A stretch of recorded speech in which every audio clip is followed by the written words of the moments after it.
सर्वांना माझा नमस्कार. मी लक्ष्मीकांत. नुकतीच माझी राज्यसेवेला 2024ला असिस्टंट प्रोजेक्ट ऑफिसर या पदी निवड झालेली आहे. आपण सध्या स्पार्क अकॅडमीच्या युट्यूब चॅनलवरती जी PYQ सिरीज घेत आहोत त्यातलं हे 2025चं आणि सध्याच्या याला एक्झामला उपयुक्त असं शेवटचं लेक्चर असेल. त्यामध्ये माझा काय अप्रोच होता, मी कशा प्रकारे परीक्षेमध्ये जे काही क्वेश्चन होते, काही हार्ड क्वेश्चन होते, सॉफ्ट म्हणजे इझी क्वेश्चन होते, तर मी कशा पद्धतीने डील केले. त्याच्यात मी काही ठिकाणी ट्रिक्स वापरल्या, काही ठिकाणी नॉलेज वापरलं, तर ते कशा प्रकारे वापरलं याचं आपण डिस्कशन करणार आहोत. आपण बघत असं स्पार्क अकॅडमीच्या युट्यूब चॅनलवरती तर 2020 ते 2023 पर्यंतचे लेक्चर मॅडमनी घेतलेले आहेत. त्यानंतरचं 24चं आणि 25चं मी लेक्चर घेतलेलं आहे. 24ची लिंक आपण डिस्क्रिप्शनमध्ये दिलेली आहे किंवा स्पार्क अकॅडमीच्या युट्यूब चॅनलवरती सर्च केल्यास आपल्याला सापडून जाईल. त्यानंतर आत्ता आज आपण 2024चा पेपर, नाही सॉरी 25चा पेपर बघणार आहोत. त्याची मागडल्या वेळेस जसं सांगितलं की 2024च्या PYQला इथं एडिट करण्यापेक्षा मी वेळ लावून 2-3 दिवस वेळ घेऊन स्वतः घरीच एडिट केलेला आहे, जेणेकरून इथं लिहिण्यामध्ये तुमचा वेळ जास्त वाया जाऊ नये म्हणून अगोदरच PDF एडिट करून आणलेले आहे. यासाठी माझे मैत्रीण व्हिडिओ जागृती मॅडम यांनी मला सहकार्य केलेलं आहे. तर असं नका समजून की काहीतरी वाचून दाखवतोय, तर ते ऍक्च्युली मी एडिट केलेलं आहे. तर आपण माझा अप्रोच कसा होता ते आपण 1 बाय 1 क्वेश्चन नुसार बघूया. काही ठिकाणी मी एक्सप्लेनेशन पण देण्याचा प्रयत्न केलेला आहे. बाकी ठिकाणी जर नसेल तर तुम्ही वाटत असेल तर सब्जेक्टिव्ह कुणाचं अनालिसिस असेल तर ते डिटेल पाहू शकता किंवा तुम्ही स्वतः अनालिसिस करावं असं माझी अपेक्षा आहे. का तर की स्वतः अनालिसिस केल्यावर त्या क्वेश्चन मध्ये काय आहे, ऍक्च्युली काय आहे, माझ्यापेक्षा आणखीन एखादा पॉईंट तुम्हाला सापडू शकतो. तर माझं असं प्रयत्न राहील की जास्तीत जास्त दिलं जाईल, पण तुम्ही स्वतःहून पण त्या क्वेश्चनकडे त्या दृष्टीने बघून किंवा तुम्ही स्वतःच्या दृष्टीने अप्रोच स्वतःचा कन्सेप्ट कुठं लागतात हे पाहणं गरजेचं आहे. तर आपण सुरुवात करूया.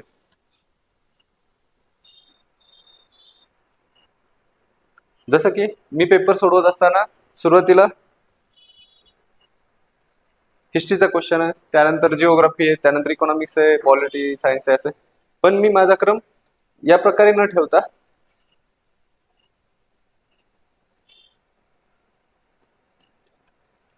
मी सुरुवातीला पॉलिटी सोडवायचो,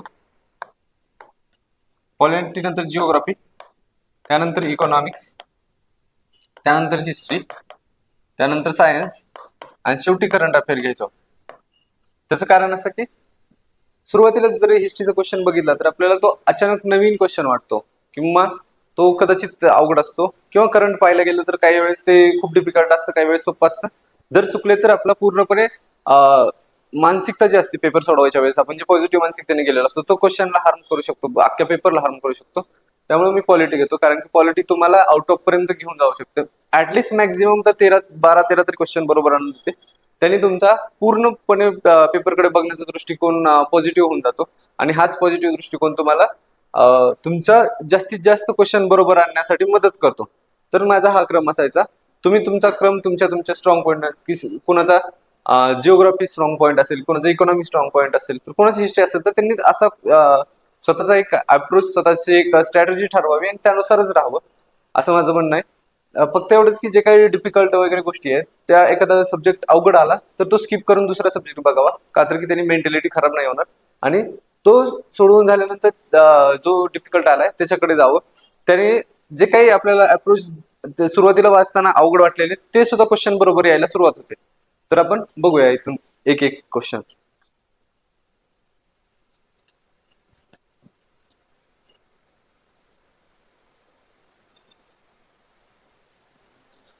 सुरुवातीचा क्वेश्चन होता की जातीभेद विवेक सार हे पुस्तक कोणी लिहिलेले आहे. एकदम वन लाईनर क्वेश्चन आहे, सुरुवातीचाच क्वेश्चन आहे आणि हा बऱ्याचदा विचारलेला आहे आणि स्टेट बोर्डच्या 11वीच्या पुस्तकात कुठेही तुम्हाला भेटून जाईल हा की तुकाराम तात्या पडवळ आहे. तुकाराम तात्या पडवळांबद्दल मेन्सला तर खूपदा रिपीट क्वेश्चन विचारलेला आहे.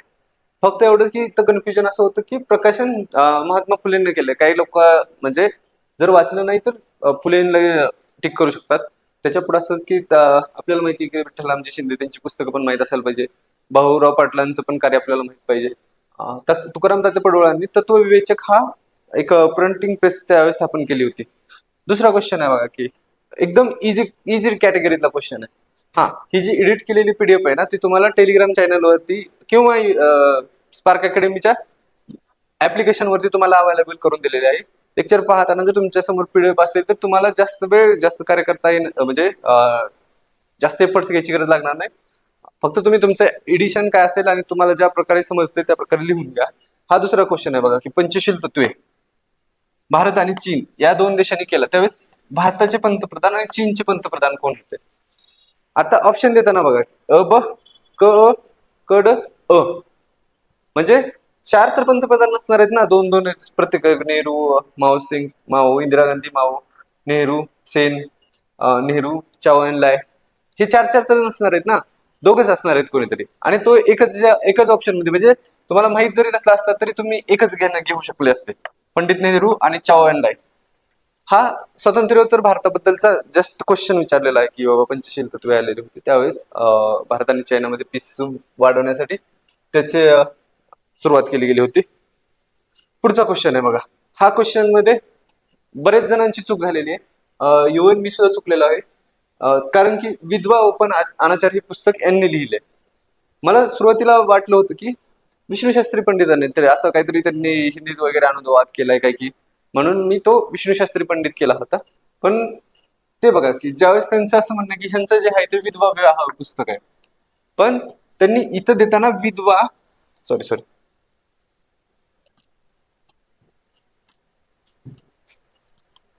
विधवा वपन अनाचार, म्हणजे वपन आणि अनाचार हे वेगळ्या भाषेतले शब्द वाटत आहेत जरा थोडीशी. मग तसे एकच ऑप्शन नवीन दिलाय की आपण वाचलेला बी नाही, आणि हा तीन मधले अननोन पर्सन आहेत, जे की व्यंकटेश रंगोकट्टी, आणि तेच उत्तर त्यांना द्यायचं होतं. याच्याबद्दल जास्त डिटेल नाही दिलेलं. विष्णू शास्त्री पंडितांचा आपण बघितलं तर त्यांनी विधवेशी विवाह केला होता. त्यांनी विधवेशी विवाह करून त्यावेळेस जे काही बोले तसे चाले तसं त्यांचं वागणं होतं. त्यांचं हिंदू प्रकाश हे त्यांचं वर्तमानपत्र होतं, आणि त्यांनी पुनर्विवाह उत्तेजक मंडळी या संस्थेची स्थापना केलेली होती. पुढचा क्वेश्चन बघू. हा बघा, एकदम इझी क्वेश्चन, ज्यांनी हिस्ट्री फक्त जस्ट बरोबर जरी वाचली तरी त्याचा बरोबर यायला पाहिजे असा क्वेश्चन. 11 एप्रिल 1942 रोजी काँग्रेस वर्किंग कमिटीने डॅश डॅशचा पराभव नाकारण्यासाठी ठराव पारित केला. आता तुम्ही हा 1942 वर जर फोकस केलं तर तुम्हाला एक लक्षात येईल की अलीगड योजना आहे ती 1920च्या आसपास वगैरे किंवा त्याच्या अगोदरची आलेली आहे. ही कर्जन योजना आहे तो 1904च्या आसपास होता कर्जन, किंवा त्याच्या अगोदर जे असेल तो 1899 ते 1904 असा होता. म्हणजे हे दोन योजना, हे दोन तरी नसणार आहेत ऑप्शन आपल्याकडे. हा लतीफ योजना आपण कधीच वाचलेली नाही, किंवा कोणी वाचलेली असेल तर त्याला माहित असेल, वेगळ्याच कशासाठी तरी होती. आता राहिली एकच की क्रिप्स प्रस्ताव. त्यावेळेस इंग्रजांनी दुसऱ्या महायुद्धाच्या वेळेस एक क्रिप्स नावाचं मिशन पाठवलं होतं की भारताला कसं कसं स्वातंत्र्य द्यावं, काय करावं त्याच्यासाठी. मग त्यांनी जो मांडलेला रिपोर्ट होता तो नाकारण्यासाठी 1942 ही झाली.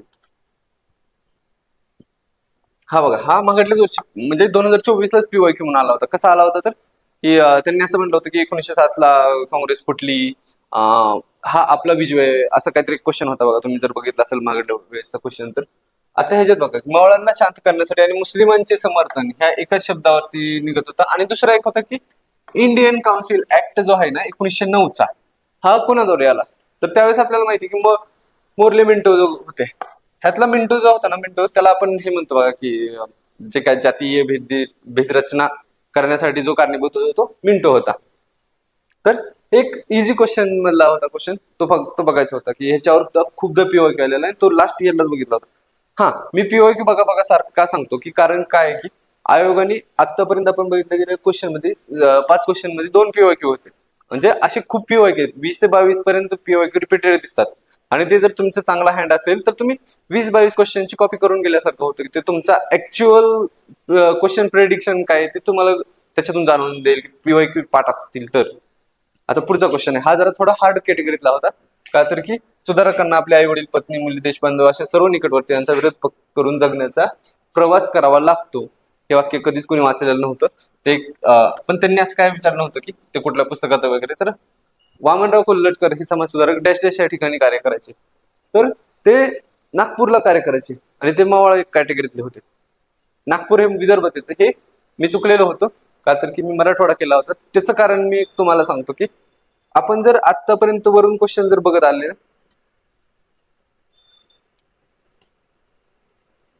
जरा थोडं मिनिमाइज करतो. त्याचं कारण सांगतो तुम्हाला.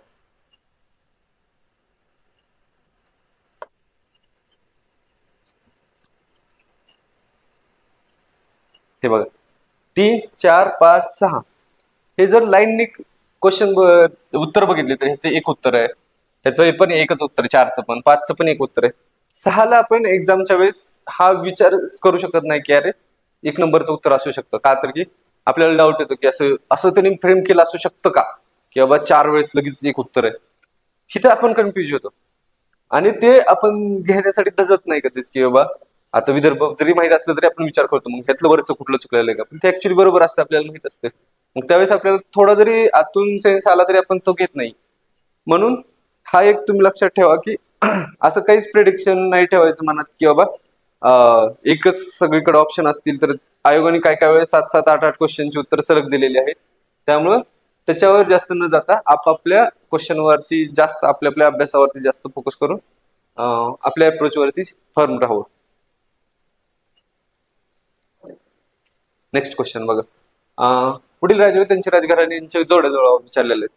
आता ह्या जोड्या होत्या त्या खूप जवळ जवळ होत्या. आता चोळ इथं आणि लगेच चोळांचा पण राज्य करणारा संस्थापक पण लगेच विचारलेला आहे, चोळ एकच. मग तिथं आपल्याला कन्फ्युज होतं कारण की आपण एवढे तर पाठ केलेले नसतात, पल्लव कोण आहेत गुर्जर कोण आहेत त्यांचे संस्थापक फक्त बघितलेले असतात.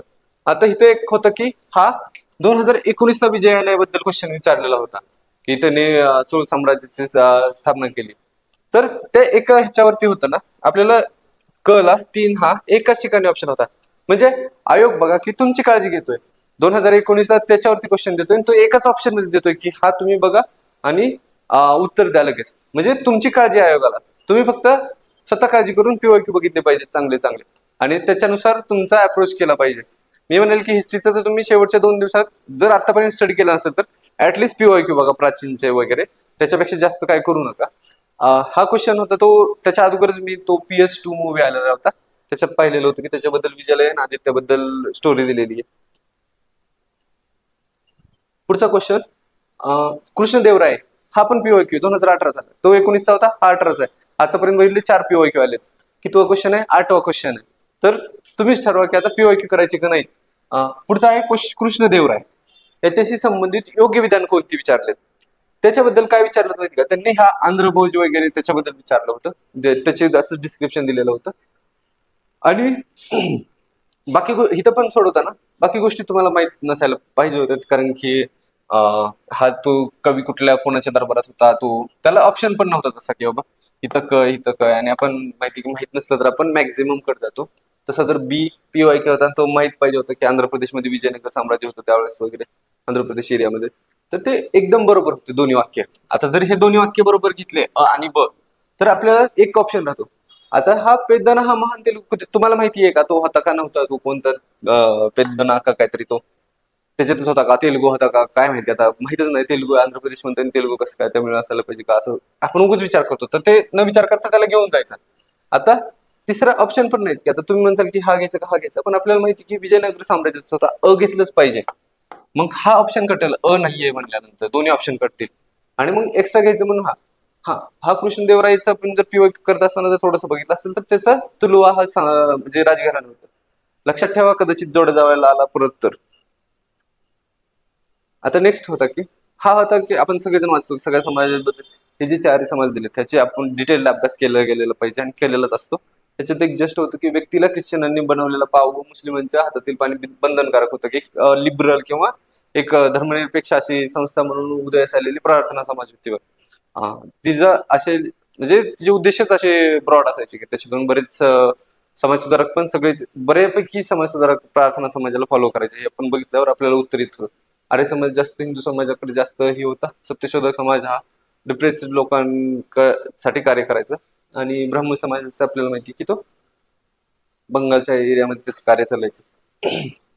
10वा क्वेश्चन, मुघल कालीन न्यायव्यवस्थेतील शिक्षा आणि शिक्षेचे स्वरूप हा एकदम हार्ड आहे. हा बरोबर आला तर ठीक, चुकला तर रिस्क घेऊन तुम्हाला जर काही लॉजिक लागत असेल तर ते तुम्ही ठरवायचं. माझा पण चुकलेला होता कारण की काय म्हणजे लॉजिकच नाही की हद्द काय म्हणजे काय, ताजीर म्हणजे काय, किस्सास म्हणजे काय, तशीर म्हणजे काय. जर कधी तुम्ही एखादा हिंदी मूवी वगैरे बघितला असेल एखाद्या जुन्या काळात तर एखाद्याला माहित असलं असतं, पण कुणी बघणार बी नाहीये तितकंसं. त्याचं कसं की जशाच तसं काय, मानहानी, धिंड काढणे, ताकीद, समज, हद्दपार हे उर्दू शब्द आहेत. ह्याच्याबद्दलचं उत्तर आहे, डायरेक्टली तुम्ही बघून घ्या. क्वेश्चन रिपीट झाला तर ते येऊ शकतो, नाही तर नाही येऊ शकत. जसं की त्यांचं म्हणणं होतं की हद्द म्हणजे मृत्यूदंड द्यायची. म्हणजे आता हद्द म्हणजे आपल्याला काय की हद्द केली आपण म्हणतो, म्हणून हाकलून देणं असं असू शकतं, म्हणून मी असं लक्षात लावून हद्द पार करणं ताकीद दिलं असं म्हणलं होतं, पण ते उत्तर चुकलं होतं माझं तसं. तर इथं काहीच लॉजिक नाहीये. म्हणजे तुम्ही काहीच लॉजिक लावू शकत नाही अशा वेळेस. एकदम हार्ड कॅटेगरीतला लिव्ह करायचं का रिस्क घ्यायची, आणि रिस्क घ्यायला पण त्यांनी असं काही ट्रिक दिलेली नाहीये ह्याच्यात की बाबा ह्याच्याने तुम्ही जोडू शकाल. तर तुम्ही ठरवा की कसा घ्यायचा. तर आता बघूया. ताजीर म्हणजे काय दिलंय त्यांनी की ताकीद देणे, किस्सास म्हणजे टिट फॉर टॅट, तहसीर म्हणजे मानहानी किंवा धिंड काढणे. काहीच नाही लॉजिक. पाठ करा, एवढंच पाठ करा. जास्त हुड म्हणजे बघण्याच्या मागे जाऊ नका, वेगवेगळे काय असतील कोणाचे असतील. हे एकदम सोप्या कॅटेगरीतलं होतं बघा, की जे 4 भाषणे होते त्यांची 1917च्या वेळेस चित्तरंजन दास यांनी केलेले होते ते. तर त्यावेळेस जर तुम्ही इंग्लिशमध्ये जर वाचलं असतं ना, सगळ्यांनीच पुस्तक वाचलेलं आहे की इंडिया फॉर इंडियन्स, पण इंडियन्स ऑफ इंडिया असं पुस्तकाचं नाव असू शकतं का? म्हणजे हे जरा थोडं ब्रॉड वाटतं ना. देश भारतीयांसाठी, भारत भारतीयांसाठी. इथं बघा, इंडिया आणि इंडियन, भारत आणि भारतीय. त्यांनी असं काही ही नव्हतं म्हणलेलं की हे इंग्रजांच्या विरुद्ध बोलले होते की इंडिया आमचा आहे आणि तो भारतीयांचाच आहे. तर ह्याच्यानुसार इंडिया फॉर इंडियन्स म्हणजे इंडियन्स फॉर इंडिया, भारतीय फॉर देशासाठी, असे असं नाही पुस्तक म्हणलेलं त्यांनी. त्यामुळं इंग्लिशमध्ये जर वाचलं असतं तर ते तुम्हाला अजून इझी गेलेलं असतं. त्याच्यात काय लिहिलं ते जास्त बघायची गरज नाहीये. पुढची गोष्ट, हा PYQ मेन्सला खूपदा रिपीट होतो. राज्यसेवा मेन्स आणि कंबाईन मेन्सला पण आहे की बाबा जे हैदराबादचं विलिनीकरण आहे, की मराठवाड्याच्या इतिहासासाठी ते खूप इम्पॉर्टंट आहे. त्यामुळं हैदराबाद संस्थान जे की 1948ला भारतामध्ये ऍड केले गेले. आता हा रिसेंटला राज्यसेवा 2024च्या मेन्सला पण विचारला होता सेम क्वेश्चन. तर तो राजेंद्र सिंग होता. आहे असा क्वेश्चन आहे. म्हणजे आतापर्यंत 12 मध्ये 6 PYQ सापडलेत आपल्याला. आता हा होता, हा नाहीये PYQ वगैरे काहीच नाहीये. हा एक ट्रिकवर होता. कुणाला माहित असेल तर ठीकच आहे, उत्तमच आहे. पण मी म्हणतो की हे पाठ करू नका.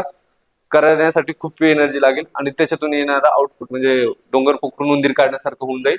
याच्यात काय विचारलं की अकबराने 1584 मध्ये खान ए खनान ही पदवी कोणाला दिली होती. तर ती आता याच्यात ट्रिकनुसार मी गेलो होतो की हा अबुल दिलाय आणि हा अब्दुल दिलाय. तर या दोन्हीपैकी मी एक नंबर त्याचा ऑप्शन घेतला होता, पण तो चुकला होता. तर त्याचं उत्तर आहे की अबुल रहीम आहे. म्हणजे तुम्ही ऍटलिस्ट या दोघांमधला कोणताही घेतला तर तो बरोबर येण्याचे चान्सेस 50-50 ला येतात. म्हणजे एखाद्याचा आला तर ते चांगलंच आहे. पण पाठ करायला जाऊ नका, परत परत सांगतो. आता हा 1877 मध्ये भरलेल्या महान दिल्ली दरबाराचे वर्णन भारतीय संसद असं केलंय. आपल्याला माहित जर असेल ना, तर 1877ला ज्यावेळेस एक दरबार भरला होता, त्यावेळेस हे जे गवाजोशी होते ते एका शेतकऱ्याच्या विषयीच गेलेले होते. त्याच्यावरून ते उत्तर निघत होते किंवा चिपळूणकरांचं काही नव्हतं, रानडे तेलंग काही नव्हते त्यावेळेस. म्हणजे असे म्हणणारे नव्हते त्यावेळेस. हेच होते की त्या ह्याच्यामध्ये गेले होते आणि त्यांनी तिथं जाऊन त्याची तारीफ केली होती परत. सॉरी सॉरी, गवाजोशी नव्हते वाटतं ते. महात्मा फुले गेले होते वाटतं शेतकऱ्याच्या विषयी. ह्याबद्दल थोडंसं कन्फ्युजन आहे, तुम्ही बघून घ्या एकदा, मला थोडं रिकॉल होत नाहीये ते. हा आता हे बघा, दिवान ए आमैर कोही हे खाते कोणी निर्माण केले. आता याच्यात पाठ नव्हतं, मगाशी सारखं जे खानानं खाणं होतं काय ते त्याच्यासारखं सेम इथं मी लॉजिक लावायचं बघितलं होतं की तुगलक तुगलक दोघ जण दिलेत म्हणजे तुगलक उत्तर असेल हा विचार केला होता. आणि त्यातला त्यात महम्मद बिन तुगलकच का घेतला, तर की मोहम्मद बिन तुगलक आपण बऱ्याचदा वाचतो, पुस्तकांमध्ये पण वाचतो की तो वेगळंच काहीतरी कल्पना करायचा. म्हणजे त्या काळातला तो एक प्रभावी राजा होता तुगलक घराण्यातला. म्हणजे त्याच्यानुसार तुगलक घराणं चांगलं दिसतं त्याच्या कार्यानुसार की त्याने राजधानी दिल्लीवरून देवगिरीला आणली होती आपली तर दौलताबाद जवळ. त्याच्यानंतर त्याने एकदा चलनबंदी पण केली होती, नोटाबंदी पण केली होती. असं काही काही कल्पना करायचा आणि तो काही खूप चांगले कार्य पण करायचा. त्यांनी चलन पण स्थापन केलं होतं. अशा बरेच गोष्टी करायच्या. शेतकऱ्यांना कर्ज देण्यासाठी हे एक स्वतंत्र खातं केलं होतं, त्याच्यात अंतर्गत दिलं जायचं. हे झाले बघा 15 क्वेश्चन. आता जर आपण ह्या 15 क्वेश्चन मध्ये बघितलं तर सहा सहा किंवा सात इनडायरेक्टली 7 PYQ आहेत. मग जर 6-7 जर आपल्याला बरोबर असेल, वरचे जे काही 7-8 राहतात ते तुम्ही तुमच्या अप्रोचनुसार, काही लॉजिकनुसार किंवा थिंकिंगनुसार, त्यावेळेसच्या रिस्कनुसार काही बरोबर येतील. तर माझं असं म्हणणं आहे की हिस्ट्रीला PYQs बघा, चांगले बघा, चांगलं प्रिपरेशन करा त्याचं, तर तुम्हाला जास्तीत जास्त आउटपुट देऊन जाईल. नाहीतर पुस्तकं वाचत बसाल तर ती खूप भली मोठी मोठी पुस्तकं आहेत आणि प्रत्येक ह्याच्यासाठी वेगवेगळं पुस्तक असल्यासारखे, प्राचीनसाठी वेगळे, मध्ययुगीनसाठी वेगळे, आता ह्याच्यासाठी तर आधुनिकसाठी तर खूप सारी पुस्तकं आहेत. त्यामुळं ते जास्त करण्यापेक्षा PYQ बघा. पुढचा जिओग्राफी चालू करूया.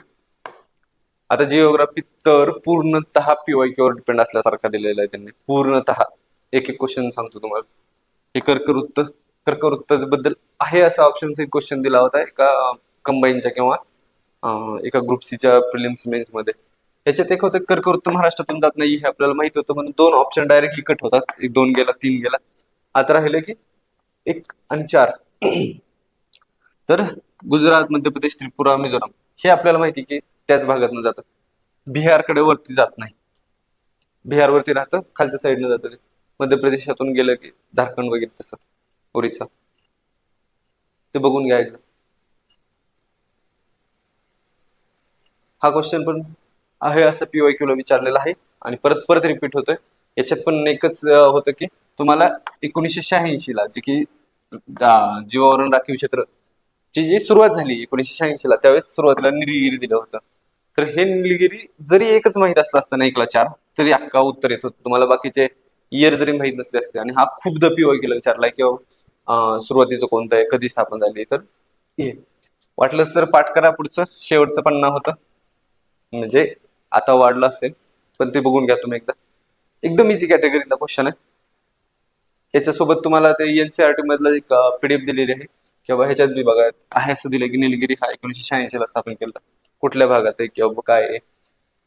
त्याच्याबद्दल विचारू शकतात की कुठल्या कुठल्या राज्यांमध्ये आहे, की केरळमध्ये आहे का, तामिळनाडूमध्ये आहे, कर्नाटकमध्ये आहे का, सगळ्यांमध्ये. एकदा बघून घ्या, फायदा होईल. हे एक पेज बघून घ्या, वाचलं असेल तर एकदा रिवाइज करून घ्या.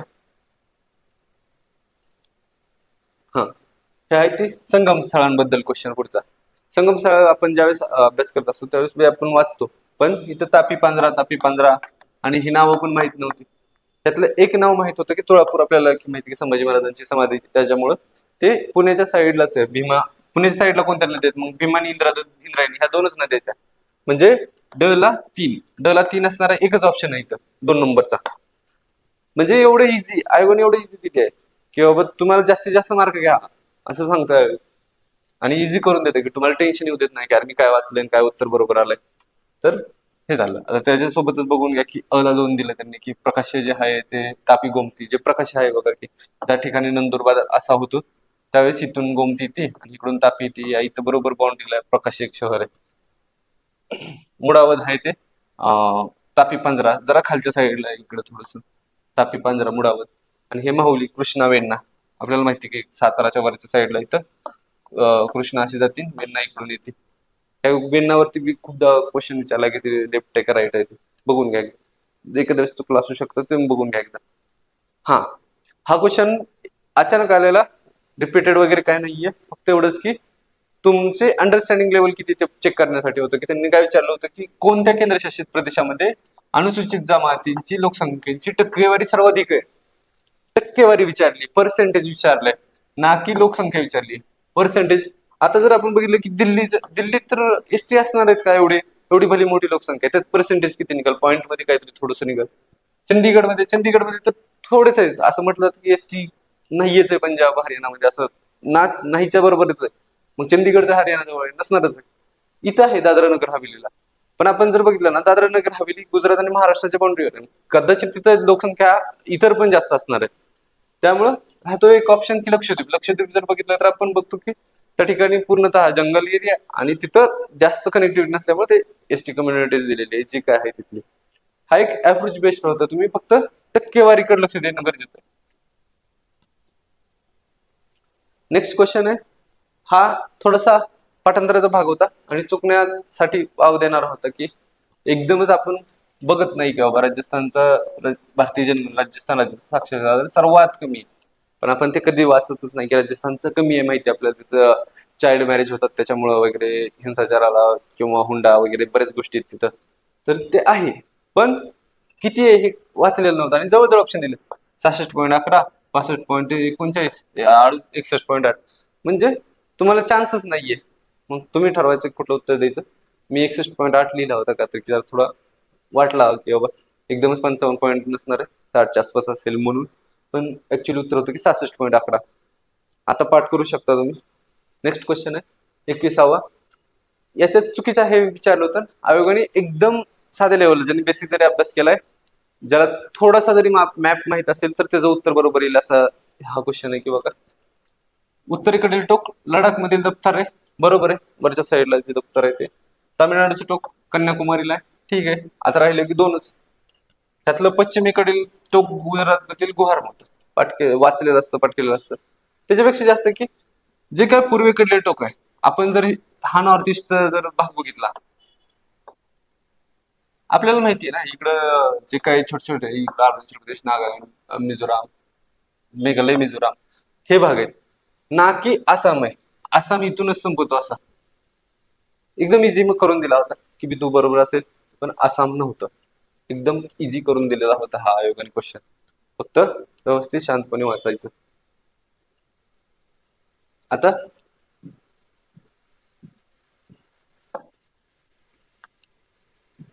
Next question. हा बी रिपीटेड आहेच रिपीटेड आहे. त्याच्यात काय एक्सप्लेन करायचं. मोसमी वारे फोनचे वाहतात तर नैऋत्य कधीचा काळ विचारला, जून ते सप्टेंबर.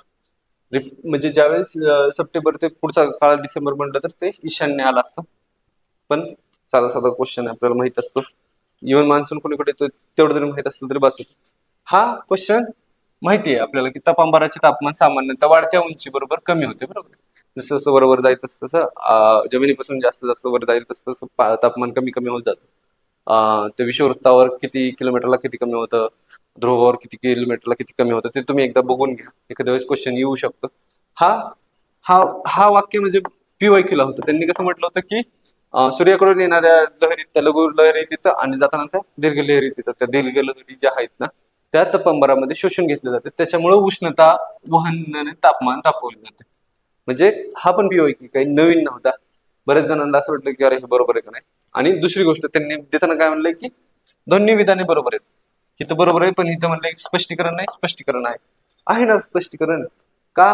कारण की तपंबराचं जर आपण लेवल बघितली की असं जर हे उंची असेल तपंबराची, तर आपण बघतो की इथं जास्त जे वातावरण आहे ते दाट आहे, बरोबर जसं जाईल तसं तसं विरळ आहे. मग इथं जास्त उष्णता शोषून घेतली जाते. वर जसं जाईल तसं तसं उष्णता कमी म्हणजे शोषण्यासाठी वातावरण कमी होतं, म्हणून ते उत्तर एकदम स्पष्टीकरण आहेतच. ह्याच्यावर क्वेश्चन, याच्यावर जास्त फोकस त्यावर का की आयोग एखाद्या दिवशी विचारताना विचारतं, पण आपण त्याच्याकडे इग्नोर करतो, त्याच्याने चुकण्याचे चान्सेस होतात. हा हा क्वेश्चन होता की खडकांचा प्रकार. मागल्या वर्षी PYQ बघा 2024ला त्यांनी खडक कसे काय, कशी कुठले काय विचारले होते ते, की बाबा जे स्तरीत खडक असतात ते कोणते आहेत. त्याच्यातनं स्तरीत खडकामध्ये जे काय म्हणतात त्याला अवशेष सापडतात वगैरे अशा गोष्टी विचारल्या होत्या. त्याच्यात एक वाक्य होतं बघा की खडकांचा प्रकार आहे त्यात रासायनिक प्रक्रियेद्वारे निर्मित होणारा जलजन्य. जलजन्य डायरेक्टली आपल्याला मराठीत जे वाचतात त्यांनाच माहिती असेल. म्हणजे त्यावेळेस मग त्यांनी हायड्रस शब्द दिलाय खाली. म्हणजे इथं तुम्हाला जलजन्य म्हणजे काय, तर तो स्तरित खडक असतो. हा माहितच पाहिजे. म्हणजे तुम्ही स्टेट बोर्डचं मी मागल्या PDF दिली होती, त्याच्यामध्ये दिलेलं आहे की जलजन्य खडकाला स्तरित खडक असं म्हणतात. पण इथे एक शब्द होता की रासायनिक आणि जलजन्य, यातला एकच एक जिप्सम. हा ग्रॅनाइट आहे तो अग्निजन्य आहे. म्हणजे त्याला काय म्हणतात बघा, ऑल्केनिक आहे. हा पंकज पण आहे, पण पंकज प्युमिस जो आहे ना हा पण अग्निजन्यच आहे. तो तुम्हाला माहिती मग आपल्या स्टेट बोर्डच्या पुस्तकात प्युमिस दिलाय की जो तरंगतो तो, कारण की त्याच्यात ज्यावेळेस फेस भरला जातो त्याच्यामध्ये अग्निजन्य खडक निर्माण होताना, त्यामुळे प्युमिस होतो. हा शेल आहे तो पण स्तरित आहे, पण तो रासायनिक क्रियेद्वारे नाही बनला जात असा. पण हा शब्द जर नाही बघितला तर ह्या दोन्हीमध्ये कन्फ्युजन होऊ शकतं की जिप्सम का असेल. पण जिप्सम माहिती आहे आपल्याला की रासायनिक मध्ये आपण सिमेंट वगैरे बनवण्यासाठी वापरतो. आता नेक्स्ट क्वेश्चन आहे की बाबा अचूक नाहीत. अचूक नाहीत विचारलं आणि ऑप्शन बी असं जवळजवळ दिलेत. यातला फक्त आपल्याला माहित असतं की उत्तर व दक्षिणेकडे 30 अक्षीय उत्तर प्रदेशामध्ये उष्णकटिबंधीय आवर्ती निर्माण होतात, बरोबर आहे.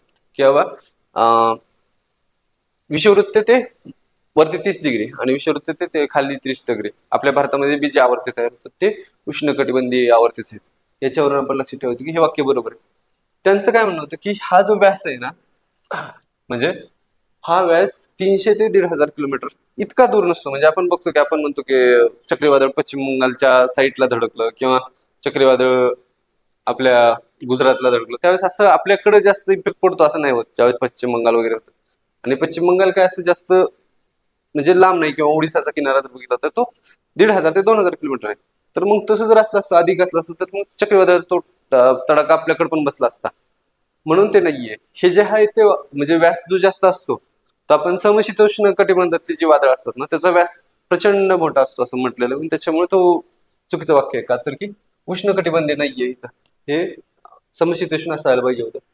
त्याच्यानंतर आहे की वाऱ्याचा वेग दर ताशी 50 ते 60 किलोमीटर किंवा त्यापेक्षा. हा, बरोबरच आहे. आपण बघतो कधी कधी तर आपल्याकडे कॅटेगरीज केलेत की सिव्हिअर, सिव्हिअर पेक्षा जास्त पुढचा, अशी बरेच कॅटेगरी केलेले आहेत. त्याच्यामुळे ते वाक्य बरोबर आहे. आणि हा, उष्णकटिबंधीय आवर्ते उत्तर गोलार्धात घड्याळाच्या काट्याच्या दिशेने नाहीत फिरत बरं का. त्याचे आकृती आपल्याला स्टेट बोर्डच्या पुस्तकात दिली आहे बघा की इथं आपलं लो प्रेशर बेल्ट तयार होतो आणि त्याच्यात असं वारं गोल फिरतं. याला एक तुम्ही ज्यावेळेस कोरलियसचा नियम घेत असेल बघा की वरच्या ठिकाणी वारे म्हणजे त्याच्या उजवीकडे टेंड होतात. हा जर कोरोलियसचा नियम माहित असेल ना, त्याच्यानुसार तुम्ही ही करू शकता की जर वारं इकडून असं वाहत असेल तर ते इकडल्या साईडला टेंड होणार. मग ते असं गोल गोल गोल गोल फिरत. हा जर कन्सेप्ट तुम्ही व्यवस्थित केला तर तुम्हाला उत्तर बरोबर येऊन जाईल की घड्याळाच्या काट्याच्या विरुद्ध दिशेने असं नाहीये फिरत, असं फिरतंय. परत एकदा बघा, तुम्ही एकदा समजून घ्या, समजून जाईल तुम्हाला. हा, फक्त तो नियम लावायचा कोरलियसचा, उत्तर बरोबर येऊन जातं. सिंधू नदीच्या उपनद्या लास्ट इयरलाच विचारलं होतं की सिंधू नदीच्या उपनद्या कोणत्या होत्या आणि कोणत्या नाहीयेत. सरळ सरळ तोच क्वेश्चन आहे. एक्स्ट्रा फक्त वाढवून दिले की काबुल, कुर्राम, स्वात, झेलम दिले तर ह्या माहिती येतच आपल्याला. सतलज, बियास, रावी, चिनाब हाच क्वेश्चन होता बघा तुम्ही, ह्या 3-4 याच्यावरतीच. आणि सोन एक्स्ट्रा वाढवून दिली होती वरची ती सोन बी विचारली होती गंगेच्या उपनद्या येत्या. इझी क्वेश्चन होता एकदम, PYQ होता, बरोबरच यायला पाहिजे होतं. याचा ऑप्शन आहे 2. हा मॅप लास्ट पण दिलेला होता. इथं पण बघू शकतो की ही जी सिंधू नदी आहे, हिच्या हे आहेत झेलम, चेनाब, रावी, बियास, सतलज. आणि हा कुर्राम, काबूल आणि स्वात ह्या उजव्या किनाऱ्यावरच्या, ह्या डाव्या किनाऱ्यावरच्या. याच्यासाठी आहे ना, तुम्ही 11वीची एनसीआरटी आहे ना, व्यवस्थित वाचा. 3-4च टॉपिक आहेत, खूप छान दिलेत आणि आयोग तिथूनच क्वेश्चन विचारतोय. तुम्ही एक वेळ जाऊन ती बघा, किंवा तुमचा जो काही आतापर्यंतचे पुस्तक वापरतायत ते वापरा. पण एकदा म्हणेल की जे काही तुमच्याकडे अवेलेबल जे स्टेट बोर्डाचे किंवा नॅशनल लेवलचे जे आहेत एनसीआरटीचे वगैरे, तेच फॉलो करा, त्यांनी फायदा होतो. या इकडला पण बघा, त्यांनी वरती दिले होते कोसी, गंडक, घागरा, गोमती आणि आणखीन एक दिली होती ह्या ह्याचे गंगेच्या, ही सोन दिली होती, सॉरी सोन दिली होती. या 4-5 म्हणजे हा बघा की तुम्ही स्वतः असं थोडस मॅपचं अंडरस्टँडिंग करून घ्या. लास्ट टाइम त्यांनी विचारलं होतं की कर्णाली हे नदीचं नाव कुठल्या ह्याला होतं, तर ती ह्याला होते, घागराला होतं. घागराचं नाव कर्णाली आहे, असं वरती नेपाळमध्ये कर्णाली असं म्हणतात, असं विचारलं होतं. मग तुम्ही अशा प्रकारे त्याचं म्हणजे दरवर्षी एक क्वेश्चन तर विचारतात नदीवरती. मग कदाचित उद्या विचारू शकतात की यांचा क्रम द्या लावा. ते ज्यावरती नदी दिल्यात की झेलम, चिनाब, रावी, सतलज, यांचा कलम लावा. मी हे असं लक्षात ठेवलं होतं की JCBRS आणि वरती ही आय, ती सेपरेट ठेवून द्यायची. Jhelum, Chenab, Beas, Ravi, Sutlej. Sorry sorry sorry, RBS आहे ते, RBS, झेलम, चिनाब, रावी, बियास, सतलज असं ते. आणि त्याच्यावरून 2-3 वेळेस क्वेश्चन आलेला आहे की बाबा भारत आणि पाकिस्तानमध्ये जे विभाजन होतं पाण्याचं ते कोणाकोणाकडे होतं ते एकदा बघून घ्या. वरच्या ज्या नदीत त्या पाकिस्तानसाठी, खालच्या ज्या नदीत ते भारतासाठी. हा एक क्वेश्चन आहे. हा इझी क्वेश्चन आहे की आपल्याला माहिती केरळचे जे लिंग गुणोत्तर सगळ्यात जास्त आहे. ला 3 घेतलं, एकच ऑप्शन आहे, उत्तर बरोबर येऊन जातं. बघाल की पुदुचेरीला जास्त, म्हणजे त्यानंतर 1037 आहे. हा आकडा आता पाठ करून घ्या की बाबा 1084 होतं. एखाद्या वेळेस विचारलं जाऊ शकतं की 1034 आहे का 84 काय येते. आणि जसं जसं साऊथ कडून आपण वरती वरती जातो, काही ठिकाणापर्यंत लिंग गुणोत्तर कमी होत जातं. त्यानुसार जर बघितलं तर हे उत्तर तुम्ही जोडायला लावू शकता. आपण आत्ताच बघितलं की जे काही आपल्याकडे वादळ निर्माण होतात ते कसे निर्माण होतात, बंगालच्या उपसागरात, अरबी समुद्रात कोणत्या कारणाने वादळ निर्माण होतात ते आता सांगितलं होतं की लो प्रेशर बेल्ट तयार होतो आणि त्याच्याकडे इतर भागातून हवा येते, त्याच्याने ते होतं. तापमान वाढल्याने, तापमान वाढलं की आपल्याला माहिती आहे की तापमान ज्या ठिकाणी वाढतं ना त्यावेळेस हवा विरळ होते आणि त्यावेळेस दाब कमी होतो. ज्यावेळेस थंड असतं त्यावेळेस हवेचा दाब जास्त असतो असं आपण वाचलेलं आहे. तर ते त्याच्यानुसार तापमान वाढलं की हवेचा दाब कमी होतो आणि ते कमी झाल्यामुळं इतर ठिकाणावर म्हणजे आपल्याला माहिती आहे की हाय प्रेशर कडून लो प्रेशर कडे वारं वाहत असतं, त्यानुसार हे उत्तर येतं. हा क्वेश्चन जर कुणाला येत नसेल तर त्यांनी परत एकदा व्यवस्थित अभ्यास करावा असं म्हणेल की कळसुबाई हे शिखर महाराष्ट्रातले सर्वच शिखर कोणत्या पर्वत रांगेत आहे तर ते सह्याद्री रांगेत आहे. त्याची उंची किती आहे ते एकदा बघून घ्या. हा मेन्सला पीओ एक विचारला होता की बाबा गर्ता, त्यांनी असं विचारलं होतं की पॅसिफिक महासागरात किंवा एक कुठला तरी महासागर दिला होता, तिथं नसलेला गर्ता कोणता आहे तो बाजूला काढायला सांगितला होता. तर हा तुम्ही मॅपमध्ये एकदा व्यवस्थित करून घ्या. 11वीचं जे जुनं पुस्तक आहे ना त्याच्यामध्ये हे गर्ते खूप छान प्रकारे दिलेले आहे. त्यातल्या त्यात पण आपल्याला माहित असतो की सगळ्यात जो मरियाना गर्ता सगळ्यात खोल गर्ता आहे तो पॅसिफिक महासागरात आहे, जे की जपानच्या साईडलाच आहे. लगेच बघा खालच्या साईडला मरियाना बेट आहे, त्या बेटाच्या साईडलाच हे मरियाना गर्ता आहे. जर आपण ए ला 2 घेतले तर 2 ऑप्शन येतात आणि आपल्याला एक माहित असला पाहिजे. ऍटलिस्ट आपल्या भारताशी जास्त कनेक्टेड आहे किंवा हिंदी महासागरातला जावा करता जे सुंदा बेटाजवळ आहेत किंवा मलेशिया इंडोनेशियाच्या जवळ आहेत त्या ठिकाणी भूकंप वगैरे होतो तर जावा करतात. तर त्याच्यानुसार डायरेक्टली आपल्याला उत्तर सापडतं. Easy question. आता लक्षात ठेवा की प्युर्टोरिको जो करताय तो आपण जर पाहिलं तर हे जे दक्षिण अमेरिकेचं टोक आहे या ठिकाणी कुठेतरी असं आहे. आणि आर्टिक महासागरातील युरेशियन गर्ता हा एकदा बघून घ्या, मला जस्ट रिकॉल नाही होते. आता एन्व्हायरमेंटचे क्वेश्चन आपल्याला माहित असेल की जिओग्राफीचे 15 क्वेश्चन आणि त्याला लगतच एन्व्हायरमेंटचे 5 क्वेश्चन विचारले जातात, म्हणजे असे टोटल 20 क्वेश्चन विचारले जातात. या 20 मधले आपल्याला मॅक्झिमम 16-17 बरोबर येऊ शकतात व्यवस्थित जर तयारी केलेली असेल तर. आउट ऑफ सुद्धा येऊ शकतात, पण काही वेळेस ते क्वेश्चन जरा थोडेसे डिफिकल्ट कॅटेगरी जे आपण काहीच करू शकत नाही असे विचारले जातात. जसं की आपण बघितलं राजस्थानचे लोकसंख्येतलं साक्षरतेचं प्रमाण किती आहे. आता हा पुढचा बघा प्रदूषक आणि त्यांचा परिणाम काय आहे. सगळ्यांना माहित असते, सगळ्यांना वाचलेलं पण असतं आणि रिपीटेड क्वेश्चन आहे परत परत. ह्यातला जो हवेतला नायट्रोजन ऑक्साईड आहे ना हा आम्लपर्जन्य निर्माण करतो. नायट्रोजन ऑक्साईड आणि सल्फर डायऑक्साईड हा बऱ्याचदा रिपीटेड आहे आणि डी ला 2 असणार आहे, एकच ऑप्शन दिलाय. तरी पण आपण दुसरे बघू की बाबा पाण्यातले जे फॉस्फेट खत आहेत, फॉस्फेट हे सुपोषण करतात. सुपोषण म्हणजे युट्रॉफिकेशन असा काहीतरी शब्द आहे बघा, तोच हा युट्रॉफिकेशन. तो युट्रॉफिकेशन म्हणजे काय करतो की पाण्यामध्ये जास्त खत साठून साठून साठून काय होतं की ते पाण्यामध्ये जास्तीत जास्त वनस्पती वाढायला लागतात किंवा तिथं जास्त त्याचं त्याच्यानं शेवाळ वगैरे वाढून पाणी खराब होऊन जातं पिण्यायोग्य म्हणजे त्याच्यात ऑक्सिजनची कमी पडायला लागते असं होतं ते सुपोषण म्हणजे. हवेतला मिथेन माहिती की आपल्याला तो जागतिक तापमान वाढ करण्यासाठी आपण म्हणजे बऱ्याचदा क्वेश्चन विचारला जातो जो तापमान वाढीसाठी असलेले घटक कोणते कार्य होते ते विचारलं जातं. कृत्रिम अपमार्जकी म्हणजे सिंथेटिक डिग्रेडंट्स इन वॉटर, म्हणजे ज्यावेळेस आपण बरेच केमिकल पाण्यात टाकतो तर तो पाण्यातील जैवरासायनिक ऑक्सिजनची पातळी वाढते.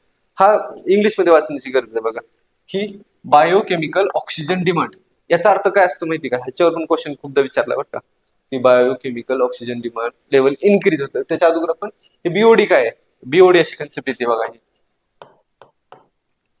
म्हणजे काय होतं की ऍक्च्युअली ते काहीतरी 2 मायक्रो काहीतरी असं आहे, ते तुम्ही एकदा रिचेक करून घ्या. तितका प्रमाणात ऑक्सिजन पाण्यामध्ये असेल तर ते पाणी वापरण्यायोग्य पिण्यायोग्य आहे असं म्हटलं जातं.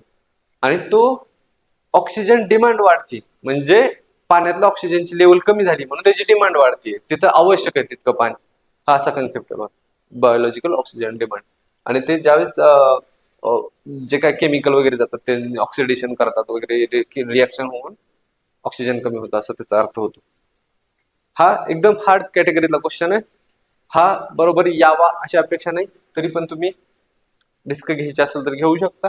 मी सोडून दिला होता कारण की मला तो क्लिकच झाला नव्हता आणि रिस्क घ्यायची तेवढं वाटत 2-3 सोडू शकता तुम्ही, 96-97 पर्यंत जाऊ शकता. जर माहिती नसेल तर उगाच का मार्क घालवायचा असा मी विचार केला होता या ठिकाणी. सरपटणारे प्राणी आणि उभयचर यांच्यात अत्यंत धोकादायक ह्याला क्रिटिकली एंडेंजर्ड असं म्हणजे सी कॅटेगरी. थ्रेटन कॅटेगरी असते, अजून एंडेंजर्ड असतात नुसत्या, आणि क्रिटिकली एंडेंजर्ड असतात, आणि एक्सटिंक्ट एक असतात. अशा 4-5 कॅटेगरी त्या बघा. याच्यासाठी तुम्ही मला कुठून वाचायला पाहिजे, तर मला वाटतं की घोरपडे सरांच्या पुस्तकामध्ये याचा चार्ट दिलाय, त्याचे चित्र दिलंय, ते एकदा व्यवस्थित बघून घ्या. त्याच्या साईडला त्यांनी कोणी थ्रेटन्ड आहे का, कोणी एंडेंजर्ड आहे का, कोणी क्रिटिकली एंडेंजर्ड आहे, कोणी एक्सटेंट झालंय, ते चार्ट दिलाय. एकदा जस्ट बघून घ्या, मजा पण येते चित्र बघायला. लॉंग टेल वगैरे म्हणजे हे जे आहेत ते. ह्याच्यावर क्वेश्चन येतो परत परत की घरियाल माहिती आपल्याला खूप. घरियाल म्हणजे ती अशी चोच असणारी मगर असते बघ, ती खूप सारी सापडते आपण असं बघितलं. पण मला असं वाटलं की तिचं सध्या संवर्धन चालू आहे, तर कदाचित ती एंडेंजर झाली म्हणून झालं असेल. पण त्यांनी ती एक्झॅक्टच कॅटेगरी विचारली होती, ती मला माहित नव्हती. आता हा हा क्वेश्चन विचारला होता. हा चुकला होता माझा.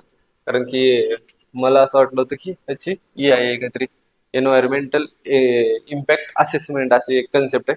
ते कदाचित मला असं वाटलं असेल की जे काही धोका निर्माण करणाऱ्या घटनांबद्दल कोणता संक्षिप्त शब्द प्रयोग केलेला आहे, तर तो मला EIA वाटला होता. IUCN नाहीये, ती एक संस्था आहे.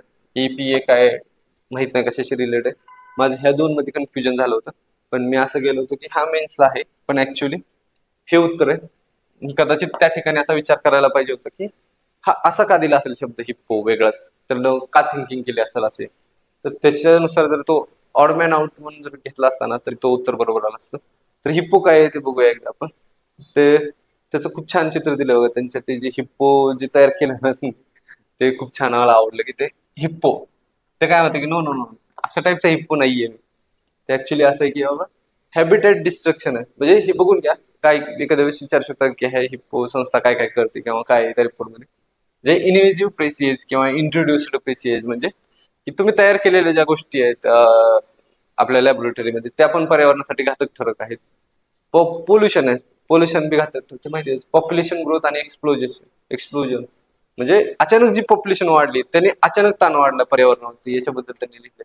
ओव्हर हार्वेस्टिंग किंवा ओव्हर कन्झम्पशन म्हणजे आपण बघतो की पंजाब किंवा आपल्या महाराष्ट्रामध्ये पण ऊसासाठी खूप खत वापरला जातो.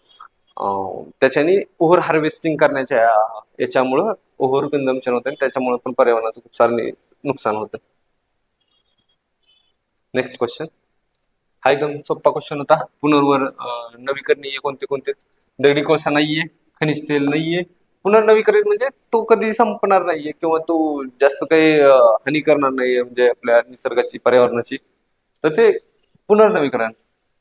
नैसर्गिक वायू, याच्याबद्दल बरेच जण म्हणजे एका मित्राचा माझा असाच चुकला, त्याने नैसर्गिक वायू केला का, तर की त्याला वाटलं की नैसर्गिक आहे तर तो पुनर्नवीकरणीय असणार आहे. तसं नाहीये.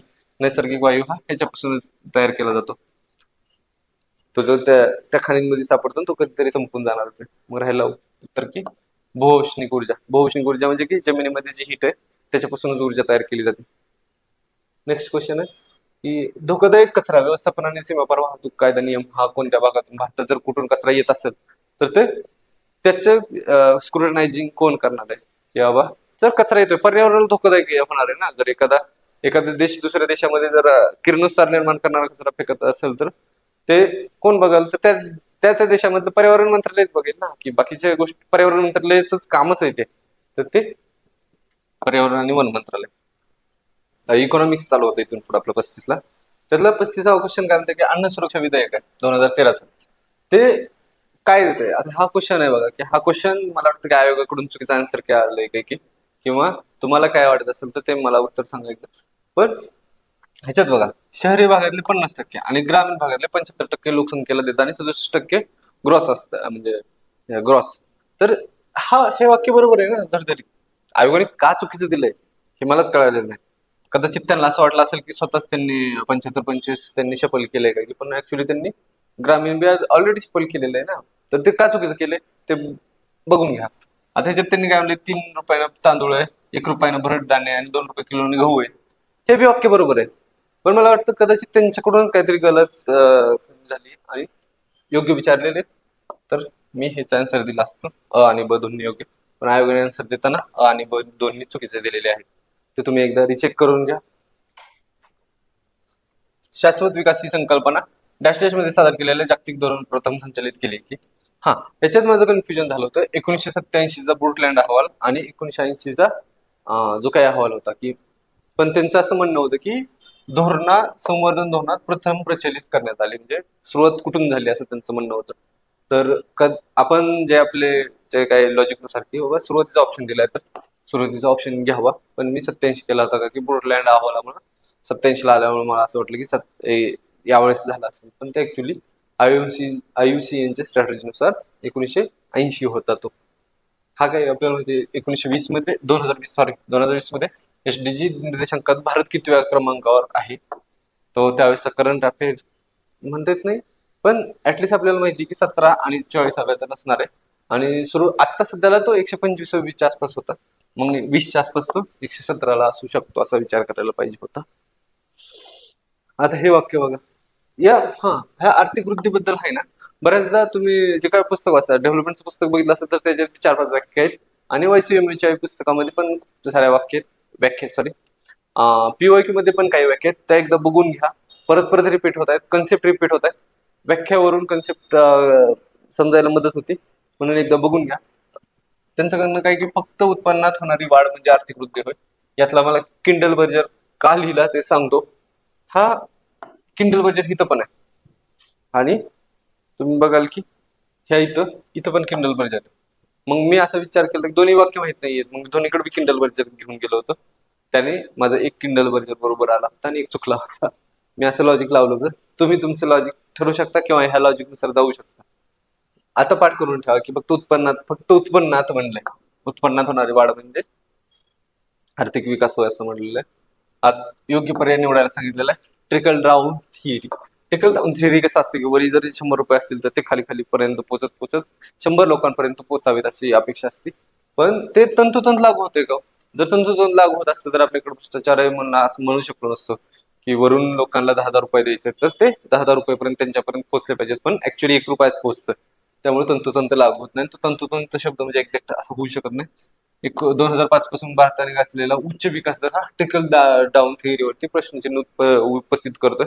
योग्य जर आपण रिसेंटचा तो ऑक्सफामचा काय अहवाल आहे त्याच्यात बघित असेल की 1% लोकांकडे 90% काहीतरी संपत्ती असं म्हटलेलं आहे त्याचा अर्थ तो होतो की ट्रिकल डाऊन थिअरी चुकी म्हणजे लागू होत नाही. नेक्स्ट क्वेश्चन आता सांगितलं की मला माहित नव्हता वाचून घ्या 1950-60च्या दशकामध्ये झालेला आर्थिक वृद्धीचा लाभ झालेला नाहीये. हा आर्थिक वृद्धी आणि आर्थिक विकास ह्याच्यावरती सारखा क्वेश्चन स्टेट बोर्ड मध्ये पण काही याच्याबद्दलच्या व्याख्या आहेत त्या बघून घ्या. याचं उत्तर रॉबर्ट मॅकनमारा आहे. मला माहित नव्हतं मी किंडल बर्जेस लिहिलं तर माझ्या लॉजिकनुसार चुकलं होतं. हवामान विषयक विचारलं हवामान विषयक कृती कार्यक्रमामध्ये कोणत्या राष्ट्रीय अभियानांचा समावेश केलेला आहे.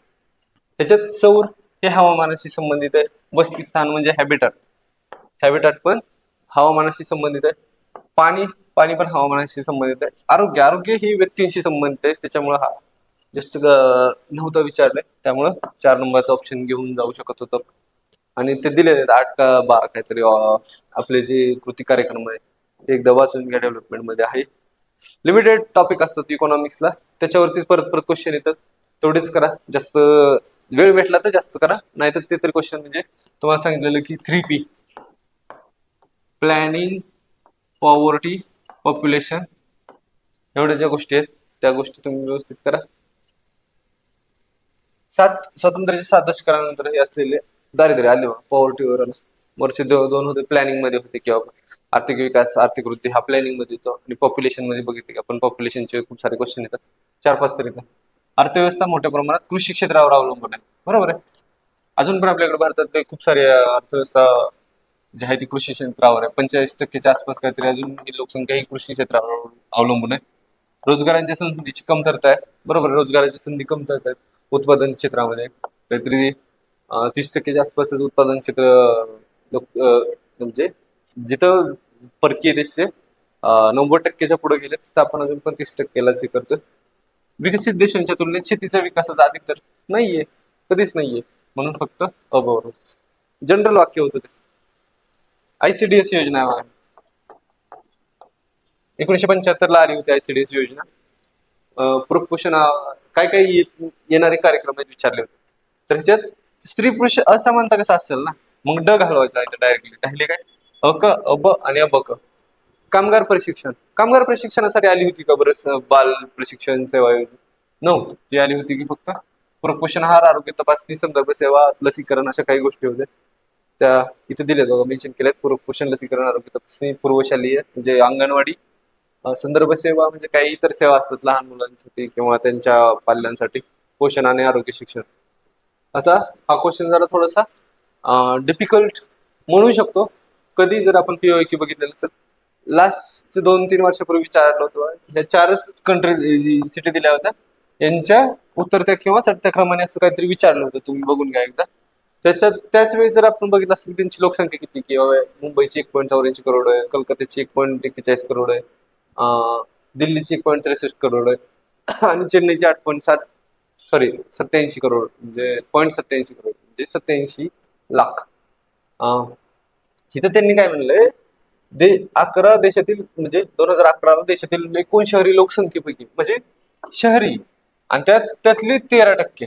म्हणजे अगोदर आपल्याला ही माहित असायला पाहिजे होतं की शहरी लोकसंख्या किती, की आपल्याकडे 31 पॉईंट समथिंग पर्सेंट आहे आणि त्याच्यातले 13% काढायचे. म्हणजे 121 मधले 0.13% काढा आणि त्यातले हे कॅल्क्युलेशन करा, ते तुम्ही बघा. आणि सॉरी यातले अगोदर 31% काढायचे.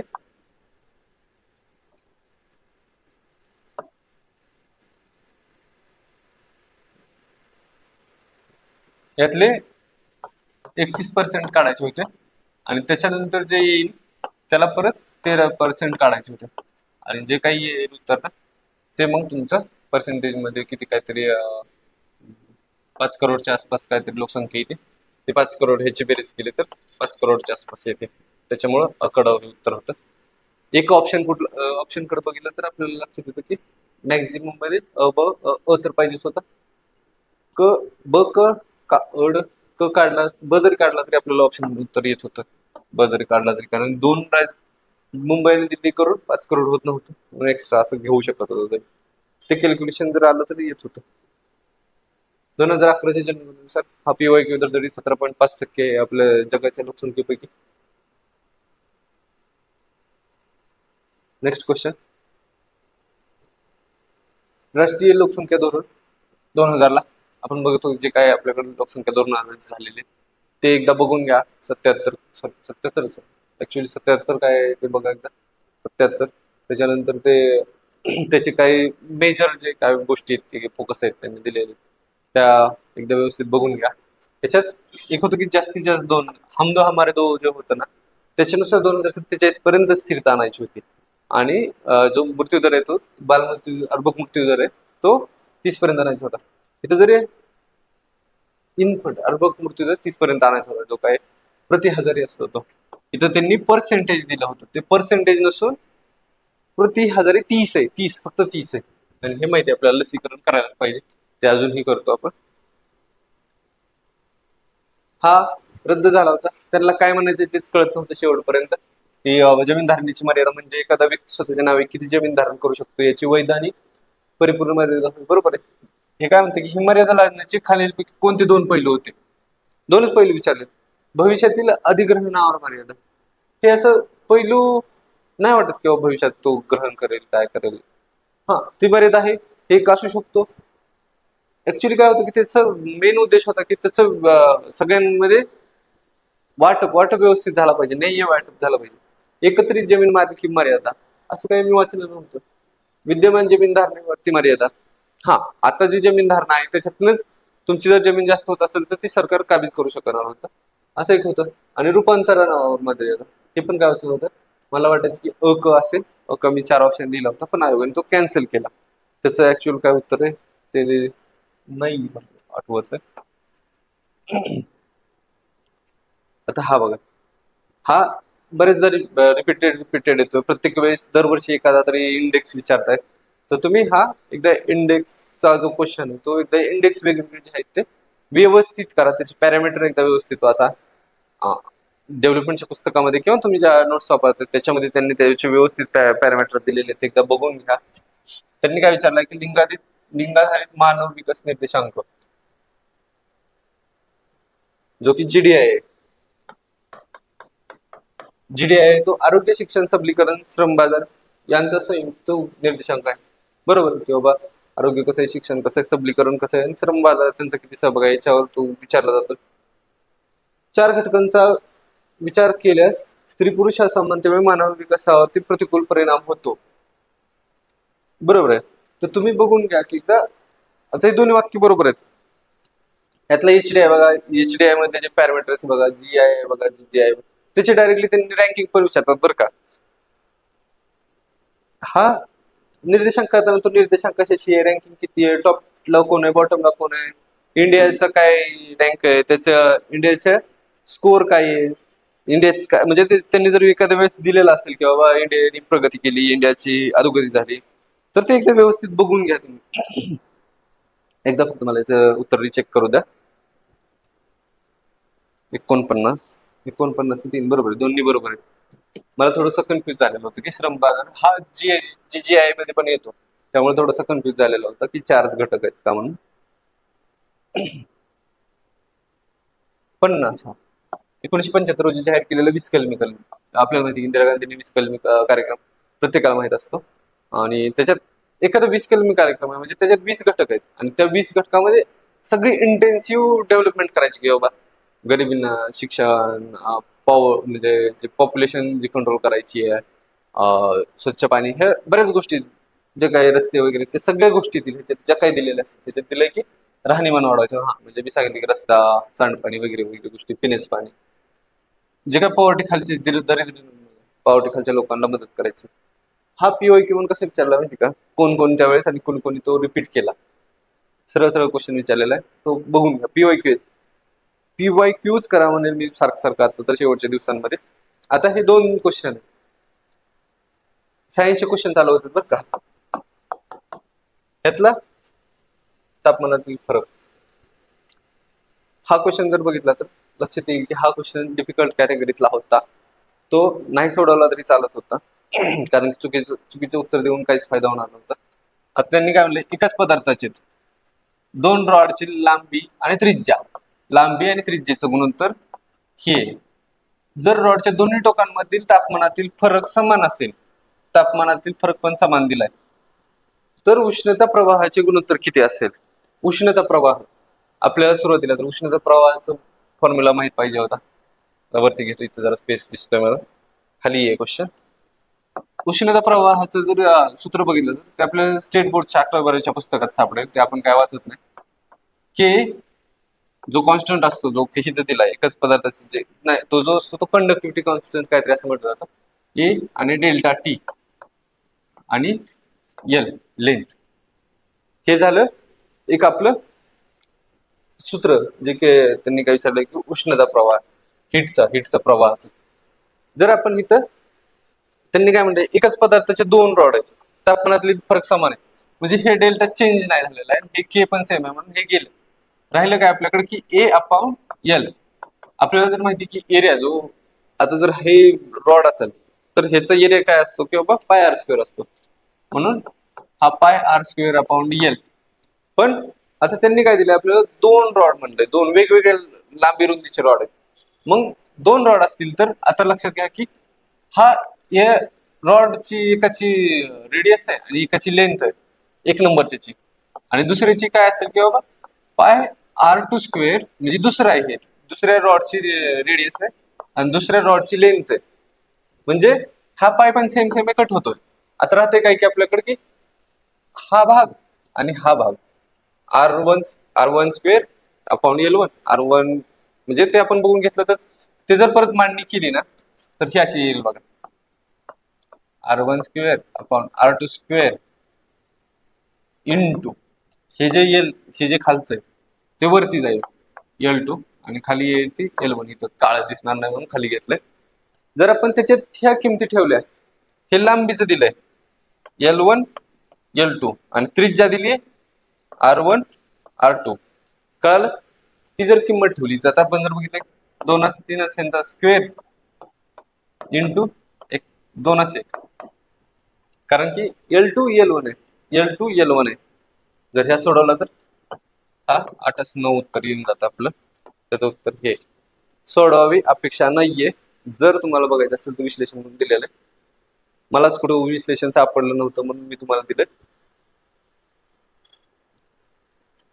आता हा क्वेश्चन आहे बघा. आपल्याला माहित असतं की बाबा सिरीज मधले जे असतात त्यांची बेरीज रोधांची बेरीज करायची असते, पॅरलल जे असतात त्यांची 1 बाय न परत बेरीज करायची असते रोधाने. आता ह्यांनी जर दिलंय ना, इथं थोडस बरेचदा कन्फ्युजन होतं. सुटला नव्हता मला सुद्धा, का तर की मी बरेचदा ट्राय करून करून म्हणजे मला आठवतं की मी ते 7 ते 8 वेळेस कॅल्क्युलेशन केले होते, तरी पण मला उत्तर येत नव्हतं. ज्यावेळेस मी बाहेर आलो त्यावेळेस चेक केलं की कसं उत्तर काढायचं होतं. तर त्यांचं असं म्हणणं होतं की आता जर हा समजा ए हा ही वरच जर साईड घेतली असेच जाताना इथपर्यंत, हा इथं बी आणि इथं सी, दुसरा खालून जाताना असं लक्षात घेतलं की असं जातो, हा इथं डी दिला पॉइंट, हा एबीसी जिथं आहे ना एबीसी, हा सिरीज मध्ये घेतला आपण, एका लाईन मध्ये आहे एबीसी वाला, तर मग त्यांची बेरीज होईल. हे 2 आणि 1ची बेरीज झाली 3 ओहम, आणि हा 2 आणि 4 याची बेरीज झाली 6 ओहम, कारण की सिरीज मध्ये म्हणजे मला परत नंतर एक कन्सेप्ट कळाला की रोधांमध्ये रोध जर दिलेला असेल पॅरल मध्ये तर तो गरजेचं नाहीये. इलेक्ट्रिसिटी इकडून इकडे डायरेक्टली कोपऱ्यात जाईल आणि इकडून इकडे डायरेक्ट उगच मधात रोधात डबल डबल पास होणार नाही, म्हणून हा निग्लेक्ट होतो, म्हणजे त्याला काउंटच करायचा नसतो. आणि तो मला ऍक्च्युअली एक्झाम मध्ये नव्हता माहित, मी ज्यावेळेस बाहेर आलो त्यावेळेस बघितला. आणि जर आपण ह्याला कॅल्क्युलेशन केलं तर ह्याचं आपल्याला काय विचारलं की विद्युतधारा, आपल्याला हे सूत्र माहित असतं की V इक्वल टू IR, आपण स्टेट बोर्डच्या पुस्तकात बघितलेलं असतं.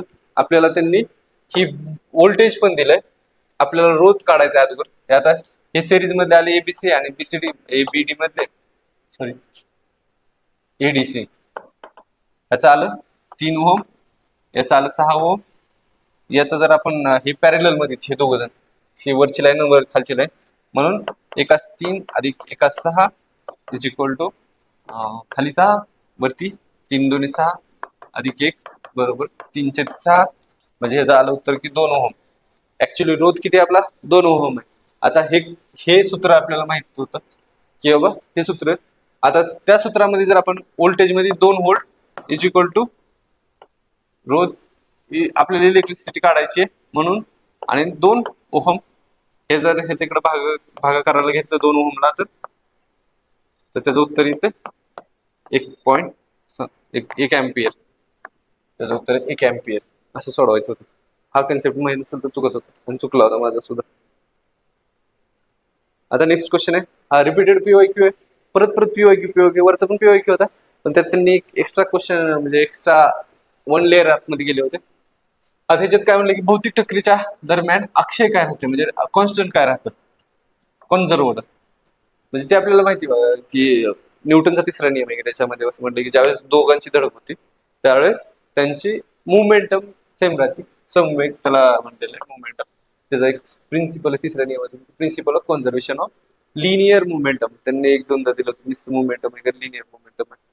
हा नेक्स्ट क्वेश्चन आहे 54वा, निरीक्षणाद्वारे विश्व स्थिर नसून ते विस्तारित आहे त्याबद्दलची पुष्टी मिळते. हा कन्सेप्च्युअल क्वेश्चन होता, सायन्स बेस्ड होता. त्याचं कुठं म्हणाल तर तुम्ही तो प्रकाश या चॅप्टर मधून सुटत होता. कसा ते सांगतो बघा. त्यांनी काय म्हणलं की दूरवरच्या आकाशगंगांमधून येणाऱ्या प्रकाशात आढळणारे लाल रंगाकडील विस्थापन, आपल्याला माहित असेल की जितकं दूर दूर जसं जसं जाईल ना तस तसं लाल रंग आपल्याला म्हणजे कमी डेव्हिएट होतो. म्हणजे त्यांचं असं म्हणणं आहे की आता जर ही इथं आपली पृथ्वी आहे आणि इकडे एखादी आकाशगंगा आहे, इकडून जर त्याचा कलर निळा दिसत असेल तर तो काही वर्षानंतर लाल दिसतो, म्हणजे ती इथवर गेली ना लाल दिसतो म्हणजे दूर गेली. आपल्याला माहिती की निळा रंग कमी डेव्हिएट म्हणजे जास्तीत जास्त डेव्हिएट होतो, म्हणून तो जवळ असताना दिसतो, आणि ज्यावेळेस लांब जातोय त्यावेळेस ती पृथ्वी पासून दूर जाते म्हणजे एक्सपांड होतंय, रेड कडे जास्त त्याचं शिफ्टिंग होत आहे. तर ते हे होतं, हे निळ्याकडील नव्हतं, म्हणून तो एक जस्ट कन्सेप्ट होता आणि तो माझा त्या कन्सेप्ट नुसार बरोबर आलेला होता. त्याच्यात बघा, हा न्यूट्रोनो कण उत्सर्जित करतो. हा पण पीवायक्यूच आहे. कधीच 4 वेळेस आला बरं, एकदा नाही 4 वेळेस, 11 13 19 20. तुम्ही बघा हा चुकायला पाहिजे होता का. त्याच्यात काय की ज्यावेळेस न्यूट्रॉनचं रूपांतर प्रोटॉन मध्ये होतं किंवा प्रोटॉनचं रूपांतर न्यूट्रॉन मध्ये होत असतं त्यावेळेस बीटा क्षय होताना ते निघत असतं न्यूट्रॉन, म्हणून त्याचं उत्तर होतं बीटा. याच्याबद्दल मी खाली दिलेलं आहे, ते एकदा बघून घ्या तुम्ही. हे बघा,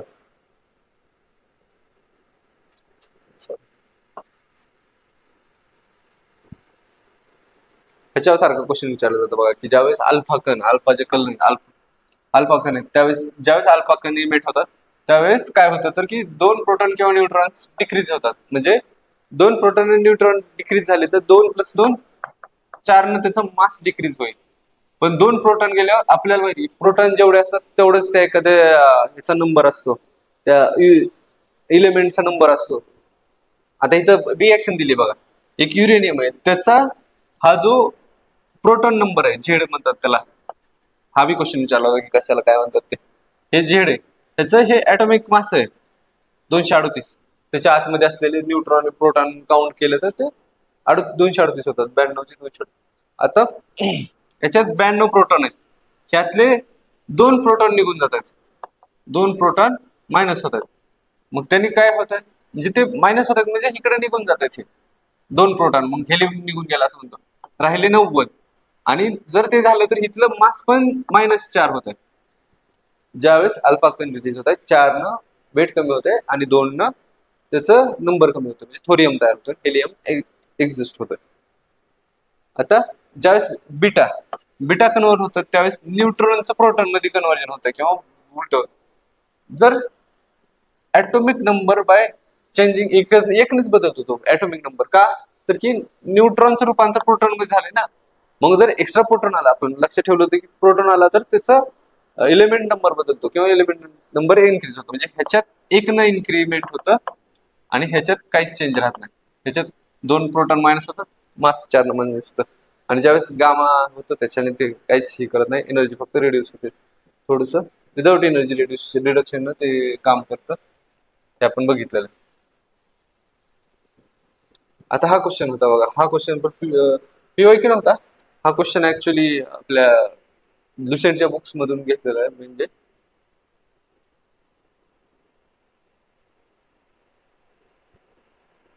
तापमानवाढीचा परिणाम वायूच्या मित प्रवाही म्हणजे विस्कोसिटीवर कसा परिणाम होतो, तर याचे की विस्कोसिटी वाढते वायूवर. म्हणजे काय होतं की वायूमध्ये ज्यावेळेस तापमान वाढतं त्यावेळेस त्यांचे ते जे पार्टिकल असतात त्यांच्यामध्ये कोलिजन होतं, कोलिजन झाल्यामुळे ते जास्तीत जास्त प्रवाहित होतं, जास्त फास्ट प्रवाहित होतं. आपण बघत असाल की एखाद्या गॅसचा भडका झाला ना, तो एकदम जाळ होताना ते एकदम जोरात स्फोट करून होतो, म्हणजे विस्कोसिटी वाढते, त्याचा प्रवाहितपणा वाढतो. त्याच्या उलट लिक्विड मध्ये होतं, ते गरम झालं तर ते थोडस विस्कोस कमी होतं.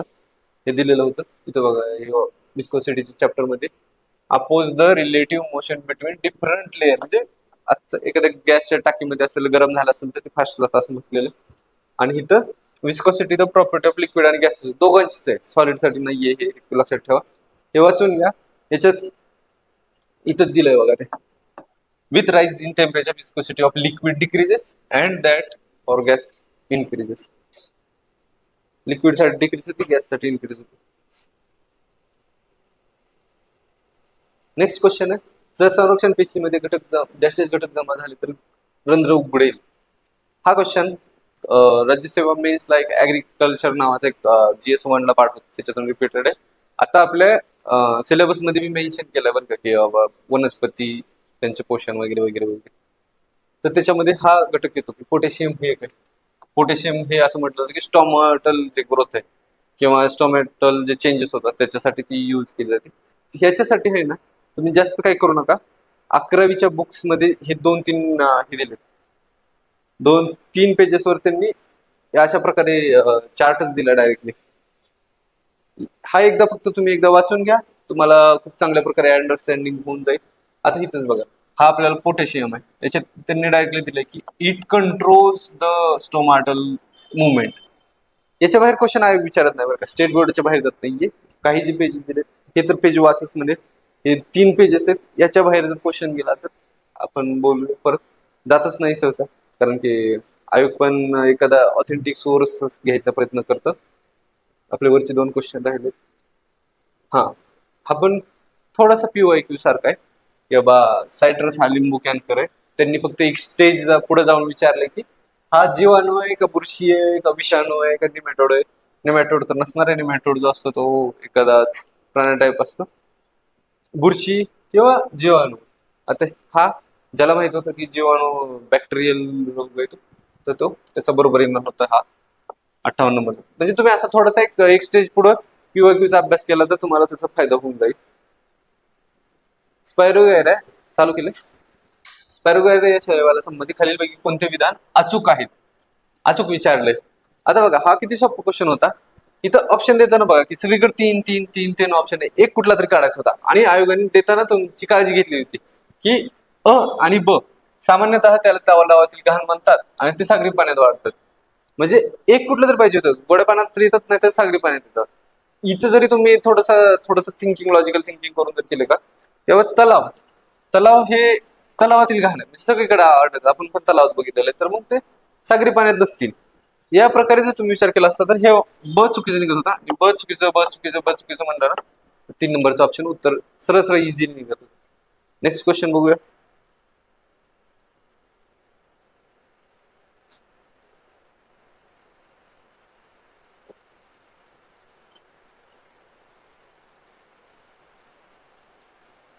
हा, स्केलेराइड्सच्या श्रेणी.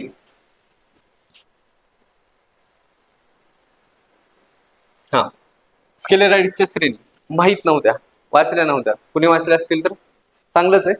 मी तर वाचलं नाही एवढं डीप मध्ये, कारण की फक्त सायन्सचा अभ्यास करत राहिला असतो तर पोस्ट नसती निघाली, कुठलं तरी सायन्सचा टीचर व्हावं लागलं असतं. तर मग नका वाचू म्हणेल तुम्हाला पण.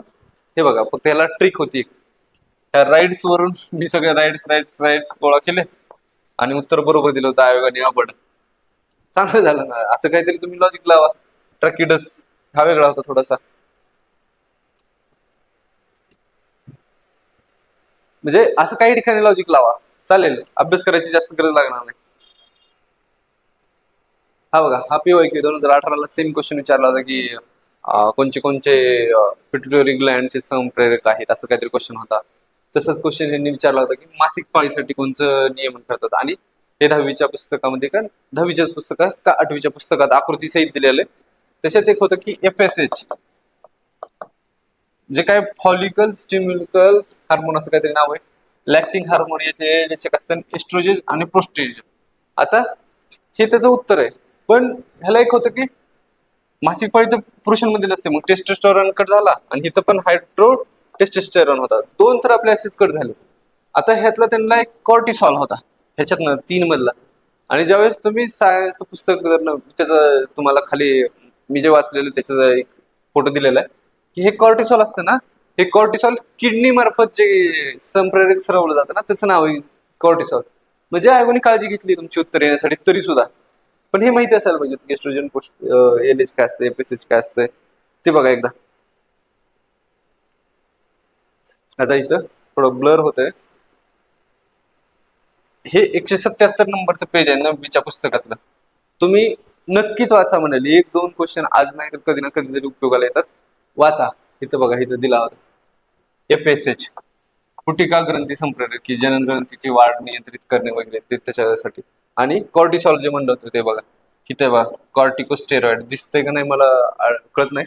तुमच्याकडे PDF असेल तर बघा, त्याच्यात दिसून जाईल की किडनी मार्फत आहे. अधिवृक्क ग्रंथी म्हणजे किडनी मार्फत ते स्त्रवले जातात. आणि हे काय की अंतस्रावी ग्रंथी आहेत आणि स्थान महत्वाची कार्य दिलेत. वाचूनच घ्या, क्वेश्चन येतो.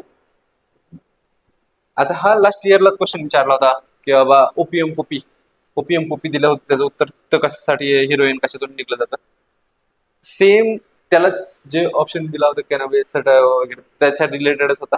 तो व्यवस्थित केला असता तर तुमचं उत्तर इथे सरळ सरळ बरोबर असतं. त्याचं उत्तर एक कॅनॅबिस सटावा. निकोटियम टबॅको असते ते तंबाखूमध्ये असतं. मेंथस पिटिका असतो तो आपण म्हणतो की जे पुदिना आपल्याकडे.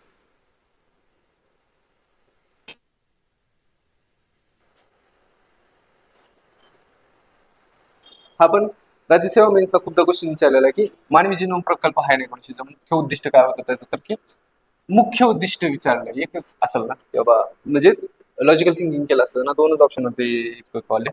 मी तशा टाईपमध्ये केलं होतं की बाबा 20,000 ते 25,000 जन्म ओळखायचे. 25,000 असं काहीतरी टार्गेट होतं, 20,000 माहित नव्हतं. पण 20,000 ते 25,000, त्यांनी असं म्हणलं नाही की 20,000 होते, 20,000 ते 25,000 होता. डीएनए मध्ये 5 बिलियन बेस पेअर्सचा क्रम निश्चित करायचा. हे नंतरच होतं, अगोदर कलेक्टच करायचं होतं, जनुक ओळखायची होती, त्याच्यानंतर बेस वगैरे ते पुढच्या गोष्टी आहेत. म्हणजे सुरुवातीचा मुख्य उद्देश 1990 ला. आता जो जिनोम प्रकल्प पुढे पुढे येतोय ना, त्याच्यात बाकीच्या गोष्टी येत आहेत, किंवा क्लोनिंग करायचं, नव्याने प्राप्त होणारे जिनोम, अभ्यासशास्त्रात, औषधशास्त्रात ही पुढची गोष्ट असेल ना. अगोदर ओळखू तरी द्या ना, ते बरोबर आहे का नाहीये. त्याच्या अगोदरच तुम्ही अभ्यासशास्त्रात कसं काय त्याला हे करणार. हा पण पीओकेला मला वाटतं कंबाईनला काय क्वेश्चन विचारला होता की बाबा प्रोक्रिएटिक मधील अनुवंशिक कोड मधील एन फॉर्म्युला मिथियन यासाठी प्रारंभिक कोड, त्यावेळेस त्यांनी फक्त कोड विचारले होते कोणचा बरोबर आहे कोणचा योग्य आहे ते. प्रारंभिक कोड म्हणजे डीएनए तयार होत असताना प्रारंभिक कोड कोणता असं म्हटलं होतं, तर त्याचं उत्तर आहे एयूजी. हा एकच असतो सहसा असं म्हटलं जातं, प्रारंभिक कोड जो असतो तो, त्यामुळे तो माहीतच असावा हे अपेक्षित होतं. आणि स्टॉप कोडन हे 3 प्रकारचे असतात की युए, युजी, युएजी आणि युजीए. एक वेळेस पाठ करा, एवढंच पाठ करा, जास्त नका वाचत बसून, ते खूप डीप मध्ये आणि ते समजायला खूप अवघड आहे. ऊर्जा उत्पन्नासाठी लागणारे कोणते प्रयोग आहे, कार्बनचा वापर करत नाहीत असं म्हटलं. लाकूड, लाकूडमध्ये जर कार्बन असते आपल्याला माहिती, सेल्युलोज वगैरे असते. बायोगॅस, बायोगॅस तर तो मिथेन त्याच्यामध्ये 86% पर्यंत असतो. भूऔष्णिक स्रोत, हे आता मग अशी आला होता भूऔष्णिक स्रोत, जो नवीकरणीय का पुनर्नवीकरणीय विचारला होता. कोळसा, कोळसा तर आपल्याला माहिती कार्बन पासूनच तयार झालेला असतो, त्यामुळे उत्तर भूऔष्णिक स्रोत. नेक्स्ट क्वेश्चन आहे की मॅग्नेशियम व क्लोरीनच्या अणूंमध्ये कोणता रासायनिक बंध असतो. कोणता रासायनिक बंध असतो, आपण बघितलं असेल बघा, मिठाचा आपल्याला माहिती की NaCl. NaCl काय असतो की Na जो असतो तो प्लस असतो, Ca असतो तो मायनस असतो. यांच्यामध्ये बॉन्डिंग होते, जे प्लस मायनस मध्ये बॉन्डिंग असते त्याला आयनिक बंध असं म्हटलं. प्लस मायनस मध्ये सहसंयोजक बंध जो असतो ना, की तो त्यांच्या त्यांच्याच एलिमेंट मध्ये असतो. क्लोरीन क्लोरीन मध्ये इतर सोबत पण असतात, पण ते एकमेकांची पेर एकमेकांना शेअर करून जे होतात ते हे हायड्रोजन असतात, म्हणजे स्टेबल कडे जातात, स्वतः स्वतःमध्ये बॉन्ड करून स्टेबल कडे जातात.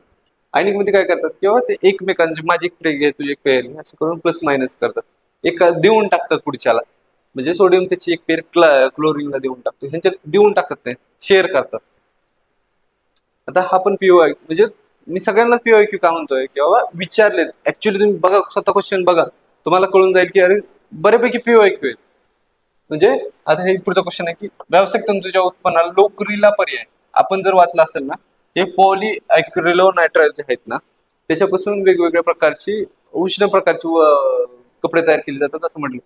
हा बघा, 9वीच्या का 10वीच्या पुस्तकामध्ये केमिस्ट्री इन रेग्युलर लाईफ असं काहीतरी चॅप्टर आहे, त्याच्यात हा दिलाय बघा, पॉली नायट्राइल. ह्याच्यावर क्वेश्चन विचारला जातो पीओएसी कशासाठी वापरला जातो वगैरे, गरम कपडे आणि ब्लँकेट.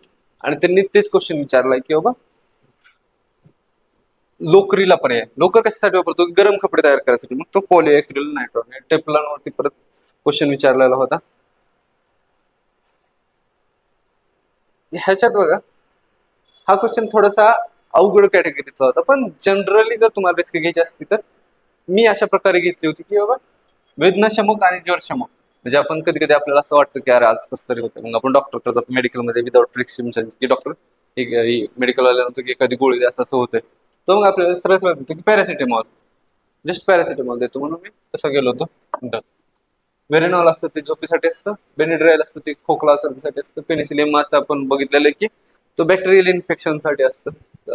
जरी काढलं तरी आपल्याला बऱ्यापैकी कळालं असतं. वेरेनॉल होतं ते फक्त झोपेसाठी होतं, लक्षात ठेवा. हे हा चार्ट व्यवस्थित करून घ्या. हा बघा, हा पीओ कितीदा विचारला बघा, 18ला, 16ला, 14ला, सरळ सरळ परत 25ला. कंबाईनचं नाही ऍड केलेलं म्हणजे बाकी बऱ्याच ठिकाणी असतं. त्यातला मोनोसॅकराइड तो ग्लुकोज असतो, हा जरी माहित असला असताना तरी बाकीचे 2 ऑप्शन तरी कटले असते. आता नेक्स्ट आहे डायसॅकराइड असतो, तो सुक्रोज असतो. किंवा पॉलिसॅकराइड असतो, तो स्टार्च असतो, तर माहित असला असताना तरी उत्तर निघालं असतं 4. ही करून घ्या. मोनो जे असतात डाय असतात ते 2 मोनो जे एकत्र येऊन डाय होतात, ट्रायमध्ये 3 एकत्र येतात आणि पॉलीमध्ये किती जास्त असतात. हा चार्ट पाठ करा, उपयोगाला येईल. आता नाही आला तर कंबाईंड आहे. हा क्वेश्चन होता तो जस्ट थिंकिंग बेस होता की तुमचं थिंकिंग किती आहे ते. मी असं लक्षात घेतलं होतं की H2O सारखं आपण D2O तयार करतो, हेवी वॉटर. मग हेवी वॉटर का तयार, म्हणजे D2 जास्त असणार आहे, मग हेवी आपण सारखं वॉटर तयार करतो, हेवी वॉटर तयार करतोय. त्यानुसार मग ह्याला D2 ला ड्यूटेरियम म्हणतात. मग मी असं लक्षात ठेवलं की अरे हा, अनुक्रमे वस्तुमान विचारलंय ना, गुणोत्तर काय आहे त्याचं, गुणोत्तर विचारलंय वस्तुमानाचं. मग D2 तर सगळ्यात जास्त असला पाहिजे. मग इथं बघा, इथं ड्यूटेरियमला 1 2 3 केलं, इथं 2 3 1 केलं, इथं 2 3 1 केलं, इथं पण 1 2 3 केलं. म्हणजे ड्यूटेरियमला सगळ्यात जास्त हितच एकाच ऑप्शन मध्ये दिलंय, फक्त 2 नंबरच्या ऑप्शन मध्ये. नाहीतर सगळीकडे कमी केलंय. म्हणजे इथं ट्रिटियमला जास्त सांगितलंय, इथं प्रोटियमला जास्त सांगितलंय, परत इथं ट्रिटियमला जास्त सांगितलंय. नाही, एकच ऑप्शन. आयोगाने काळजी घेतली होती की तुम्ही जस्ट थोडीशी थिंकिंग करा, आम्ही उत्तर तुम्हाला सोपं करून देऊ. 70वा, इथं आपल्याला सायन्सचे क्वेश्चन झालेले आहेत. पुढे आपले क्वेश्चन चालू होतात पॉलिटीचे. आता बघा, मी तुम्हाला सांगत असतो का की पॉलिटी सुरुवातीला मी सोडवायचो, त्याचं कारण असं की इतके सोपे क्वेश्चन असतात, ते तुम्हाला खूप कॉन्फिडन्स वाढवून देतात की एकच मिनिट.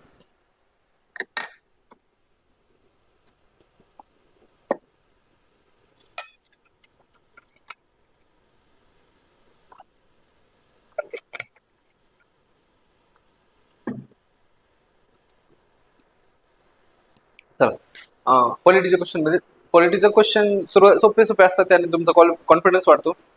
सुरुवातीच्या टप्प्यात तुमचे भरपूर क्वेश्चन बरोबर आल्यामुळे तुमचा कॉन्फिडन्स येतो, स्वतःवरती विश्वास वाढतो, अभ्यास केलेल्याचं सॅटिस्फॅक्शन येतं. आज बघा, सुरुवात करूया. घटना दुरुस्तीच्या कायद्याने महानगर नियोजन समितीच्या स्थापनेची तरतूद केलेली आहे. 42 केली का, 44 केली आहे का? नाही, 243 ई मध्ये आहे. असा पण क्वेश्चन खूपदा येतो बघा की महानगरपालिका आणि ज्या पंचायत समिती, महानगर जे काय पंचायत आहे आणि म्हणजे ज्या काही स्थानिक पंचायत आहेत, याच्यामध्ये दोहा म्हणून कुठली घटनादुरुस्ती काम करते. खूप लोकांना असं वाटतं की 73 नाहीये, जे डी मध्ये DPCA म्हणजे जिल्हा नियोजन समिती, जिल्हा नियोजन समितीमध्ये महानगर पंचायतचे पण असतात आणि नगरपालिका वगैरेच्या आणि जिल्हा परिषद, ग्रामपंचायत, पंचायत समितीचे पण लोक असतात, त्यामुळं ते 74 मध्ये येतात. इझी क्वेश्चन एकदम. त्यांनी आजपर्यंत पंचायत समिती, पंचायत बद्दल जे आपल्या सिलेबस मध्ये दिले ना, त्यांनी साधे साधे बरोबर क्वेश्चन विचारलेत बघा खूप सारे. त्यामुळे खूप डीप करायला जाऊ नका, बाकीच्या गोष्टी करा. तिथं सोपं होतं. जे काय पॉलिटिक्स आपण लक्ष्मीकांत घेतो त्याच्यातल्या सुरुवातीच्या सेक्शनमध्ये या समित्यांबद्दल दिलेलं आहे, त्या परत गो थ्रू करा. परत अजून सांगतो की व्यवस्थित ट्रिक तयार करून पाठच करा. जसं की मी असं लक्षात ठेवलं होतं की हे उपसमिती आहे ना, मग मी काय लक्षात होतं की जे बी काय शिल्लक राहिलेले अधिकारी, जे बी आपण मराठीत कॅज्युअल बोलतो, जे बी काय तुझं असेल ते देऊन टाकतो मी. तसं मी लक्षात ठेवलं होतं की जे बी काय अधिकार राहिले ते उपसमितीकडे दिलेत म्हणून ते जे बीचे होते. मग जर ड ला हे नाहीये आणि जे बी ला हे माहितीये, तर दोन्ही ऑप्शन चुकले ना. मग त्यांनी अयोग्य विचारले, कड. म्हणजे एवढं सोपं होतं ते की एक जरी माहित असला, म्हणजे मी म्हणतो की बरेचदा क्वेश्चन येते तर तुमचे सगळेच माहित असू द्या, ट्रिक करा. मी असं लक्षात ठेवलं होतं की अजून खाली एक आहे, त्याच्यानुसार सांगेल की गृहाच्या पटावरील राम, क्रमचं KM मुंशी, क्रम KM आहे ना, क्रम असं. अशा ट्रिका तुम्ही तुमच्या तयार करा की नेहरूसाठी कोणत्या होत्या, सुकर्ण समिती, राजेंद्र प्रसादांच्या कोणत्या कोणत्या समित्या होत्या, त्या तुम्ही एकदा व्यवस्थित बघून घ्या. आता हे पुढचा क्वेश्चन आहे बघ. उपराष्ट्रपती ज्या दिनांकास 5 वर्ष, हा बरोबर, ज्या दिवशी तो पदावरती बसतो त्या दिवसापासून 5 वर्षापर्यंतच्या अवधीपर्यंत त्याचा कार्यकाल असतो. उपराष्ट्रपती राष्ट्रपती म्हणून राजीनामा देतो, माहिती आहे, त्याला पाहिजे त्याला देऊ शकतो. इथं फक्त त्यांनी आहे उलट सुलट केलंय बघा. तेव्हा लोकसभेच्या त्यावेळेसच्या सर्व सदस्यांच्या बहुमताने पारित झालेल्या आणि राज्यसभेने संमत केलेल्या, म्हणजे उलट केले. राज्यसभेने अगोदर बहुमताने पारित करायचं आणि मग लोकसभेने त्याला संमती द्यायची आहे फक्त, एवढीच तरतूद आहे, जास्त काहीच नाहीये. त्याला कारण पण नाहीये दिलेलं, हे आपल्याला माहित वाचलंय आपण. इथं ऑप्शन देताना पण त्यांनी ऑल ऑफ द अबाव दिलेला नाही, त्यामुळे तुम्हाला एक कुठला तरी चुकीचा काढायला किंवा 2 काढायला, पण ब पाहिजेच आहे आपल्याला सगळीकडं. आणि तर माहिती आहे, मग सरळ सरळ उत्तर निघत होतं. आणि फक्त हे लक्षात ठेवा परत आलं तर, आणि कलम पण लक्षात घ्या किंवा ते कधी कधीचे 66 67 आहे, पात्रता 66 मध्ये, 67 मध्ये त्याचे हे. आता हा थोडासा चुकण्याच्या कॅटेगरीमध्ये होता, बऱ्याच लोकांचा चुकला पण होता. कसा बघा, आता इथे देताना आहे ना हा अँग्लो इंडियन समज म्हणजे जे काय अँग्लो इंडियन होते त्यांच्यासाठीचे अयोग्य विचारले, अयोग्य. मग आता इथं ऑप्शन होते की बाबा सगळे तर अयोग्य नाहीत, ते आपल्याला आपण हे 2 वाचलेले नाहीये. क वाटू शकतं की आपण वाचलेलं आहे का 3 वर्षासाठी आहे का 2 वर्षासाठी आहे काय, म्हणून 10% कमी आहे का 5% कमी आहे हे वाचलेलंच नव्हतं. त्यामुळे हे योग्यच धरायचं होतं, अननोन. जे काही शिक्षणाबद्दल जे काही वाक्य होते ते पण एकदम अननोन होते आणि व्यवस्थित विश्लेषण करून दिले तर ते योग्यच होते. आता राहतोय की हे 335 कलम आहे की दुसरं काय कलम आहे हे. मी कसं केलं होतं आता हे बघा, माझ्या नोट्स दाखवतो तुम्हाला थोडं. नोट्स एक पेज मी ऍड केलं, हे बघा, हा भाग 16 आहे. तुम्हाला मी सांगताना पण माझ्या स्टॅटिक लेक्चर मध्ये सांगितलं होतं की पार्ट वाईज तुम्ही कलम पाठ केली तर फायदा होतो. म्हणजे भाग 16चं कलम कधी चालू होतं 330 ला. 330 ला काय की लोकसभेत SC ST साठी आहे आणि लगेच 31 मध्ये लोकसभेत अँग्लो इंडियन साठी आहे. हे झालं 31-32 सेंट्रल लेवलला. सेम 31-32-33 स्टेट लेवलला विधानसभा आणि विधानसभांच्या ह्याच्यामध्ये आंग्ल भारतीयांसाठी. म्हणजे त्यांनी 335 दिलाय पण ऍक्च्युअली 333 मध्येच आहेत त्या गोष्टी विधानसभांच्या अँग्लो इंडियन समाजाशी संबंधित. म्हणजे हा 335 नसून 333 मध्ये आहे. हे तुम्हाला तुम्ही जस्ट क्रम वाईज जरी पाठ केलं ना तरी तुमच्या लक्षात येऊन जाईल की बाबा हे असं 333 ला चालू होतो आणि 329 ला आपलं इलेक्शनचं आहे बघा. 329 ला शेवटचं कलम, तिथून मग 330, 331, 332, 333 असं जरी लक्षात आलं असतं ना तरी ते बरोबर आलं असतं. हा एकदम सोपा क्वेश्चन आहे की भाग 1 मध्ये 1 ते 4 काय तर संघराज्य त्याच्या संबंधित आहे. बाकीचे साधे पर्याय आहेत ते काय लक्षात नसले ते चालतात. 371 नुसार त्याच्या अनुदानानुसार विशेष दर्जा नसलेली राज्य ओळखायला सांगितले. हे आपल्याला माहित पाहिजे की बाबा कोणचे आहेत काय आहेत आणि इव्हन त्यांचा क्रम सुद्धा खूपदा विचारला आयोगाने, त्यामुळे त्याबद्दल माहिती पाहिजे. लास्ट इयरला आसाम बद्दल पण त्यांनी काहीतरी डिटेल दिलंय की बाबा असं असं आहे आसाम मध्ये वगैरे, ते माहित पाहिजे. हे बघा हे ए मध्ये आहे ना, आ बी. मणिपूरला मी मणिचूर लक्षात ठेवलं होतं, सी येते म्हणून. सिक्कीमला सिपकिम लक्षात ठेवलं होतं, यप सिपकिम. डी माहिती आहे आपल्याला, डी आंध्र प्रदेशसाठी, ई तिथल्या जे जे काय विद्यालय त्याच्यासाठी. यप सिपकिम, यप लक्षात ठेवलं होतं सिपकिम. मिझोरामला जी लक्षात ठेवलं होतं मिझोराम असं. एच मध्ये अरुणाचल प्रदेश आहे. आय म्हणजे ते घाण ट्रिक आहे त्याची, ते आपण म्हणतो की गोव्याला कशाला गेलं असं म्हणतात म्हणजे तशा पद्धतीने ट्रिक केली होती आणि नोट्स मध्ये लिहिलं होतं. एवढंच बघा, याच्या बाहेर क्वेश्चन जाणार नाही, याच्या बाहेर क्वेश्चन जाणारच नाही. परत परत बघा, तुम्हाला वाटत असेल तर काय त्याची कलम पाठ करायला पण सोपी जातील आणि तिथे जे की बाबा ह्याच्यावर क्वेश्चन विचारला होता नागालँड आसामबद्दल वगैरे तर ते तुम्ही बघून घ्या. हा माहिती 82 ला रिपीटेड क्वेश्चन आहे. फक्त एक लक्षात घ्या की जुनागड मध्ये ती सुरुवात झाली होती, तेवढं एकच आहे. हा हे बघा मी सांगितलं होतं मी ट्रिक कशी केली होती. ही जी ट्रिक आहे ना माझी ट्रिक आहे की पट्टाभी सीताराम याबद्दल काय काय आहे तर मी असं लक्षात ठेवलं की मुख्य गृहातील पटावरील राम. म्हणजे आपण आपल्या घरात पण आहे ना मुख्य गृहात असं म्हणजे मंदिर गृहात म्हणतो ना तसं मुख्य गृहातील पटावरील राम असं मी लक्षात ठेवलं होतं. म्हणजे मुख्य आयुक्तांच्या प्रांतातील सभागृह समिती मुख्य आयुक्त असे 2 जण मुख्य गृहातील पटावरील राम. लक्षातच ठेवा अशा गोष्टी तुम्ही. ते जे काय पुढच्या उपसमिती आहेत ना त्याच्यावर ते आयोगातून जास्तीत जास्त क्वेश्चन विचारायला लागले बघा. आपण त्याला इग्नोर करतो म्हणजे सुकाणू समिती, ड्राफ्टिंग कमिटी, सल्लागार समिती, अशा झेंडा समिती अशा पाठ करतो पण ह्या इग्नोर करतो ना. आयोग तिथे जायला लागलेत. वर्धाचारीसाठी कोणत्या होत्या, सरकारसाठी नलिनीरंजन सरकारसाठी काय होतं. हा जस्ट साधा क्वेश्चन होता, कोणत्या वर्षी स्थापना केली NCPCR ची. याच्यात मी कन्फ्युजन झालो होतो की बाबा कायदा कधी स्थापना कधीची, तर त्याची ऍक्च्युली स्थापना 2007 ची आहे. हे मी तुम्हाला अप्रोच मध्ये बी सांगितलं होतं की पॉलिटिक्स वाचताना काय करावं की आयोग सुरुवातीला ज्यावेळेस पॉलिटीवर क्वेश्चन विचारताना प्रिलिम्सला त्याच्यात 3 ते 4-5 क्वेश्चन 4-5 पर्यंत ते लक्ष्मीकांतचे पुढे जे आहेत बघा की निवडणूक आयोगापासून जे काही आयोग समित्या जे काही कमिटी म्हणजे काय थोडेसे चर्चा गट आहेत त्याच्याबद्दल दिले बघा. ते थोडेसे एकदा व्यवस्थित बघून घ्या. हार्डली एक 10-10 मिनिटात एक समिती एक आयोग होऊन जातो लगेच. पोक्सो कायदा सारखाच आपल्याकडे चर्चेत आहे त्यामुळे तो माहित पाहिजे. 2012चा आहे. महिला आयोगाची स्थापना मॅक्झिमम पोरांनी 90 निघून आले होते, म्हणत होते की आयोग कॅन्सल कर, पण ऍक्च्युली ऍक्ट 90चा होता आणि स्थापना 92ला झाली होती. तर ते परत परत लक्षात घ्या की व्यवस्थित करायला पाहिजे. मी तर त्याच्या पाहिजे सांगितलं की आयोगाने कायदे नीट बघून घ्या थोडेसे. 24 जानेवारीला लास्ट इयरला पण क्वेश्चन विचारला होता की दोड्या लावायला विचारलं होतं हे राष्ट्रगीत कधी आहे, झेंडा कधी आहे, त्याच्यातून निघत होतं की राष्ट्रध्वज स्वीकार आपण सुरुवातीलाच केला होता. भारत स्वतंत्र व्हायच्या अगोदरच भारताचा झेंडा ठरवला होता की असा असा आपण झेंडा फडकूया. तो झेंडा फडकवला होता 15 ऑगस्टला, म्हणून तो 22 जुलैला होता. ऑप्शन तसे दिलेच नव्हते, सगळीकडे 3-3 दिले. ए गेला की हा बकड येत होता.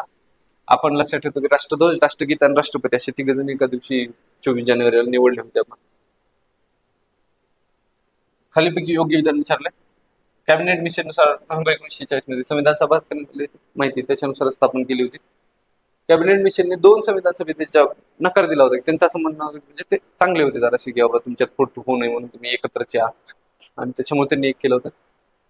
मुस्लिम लीगने हे नाकारलं होतं का, तर की बाबा तुम्ही डबल डबल का दिली नाही, आम्हाला पण पाहिजे होती वेगवेगळी, पाकिस्तानसाठी सेपरेट स्वीकारला नव्हता, म्हणून क गेला क गेला क गेला. उत्तर राहिलं अब.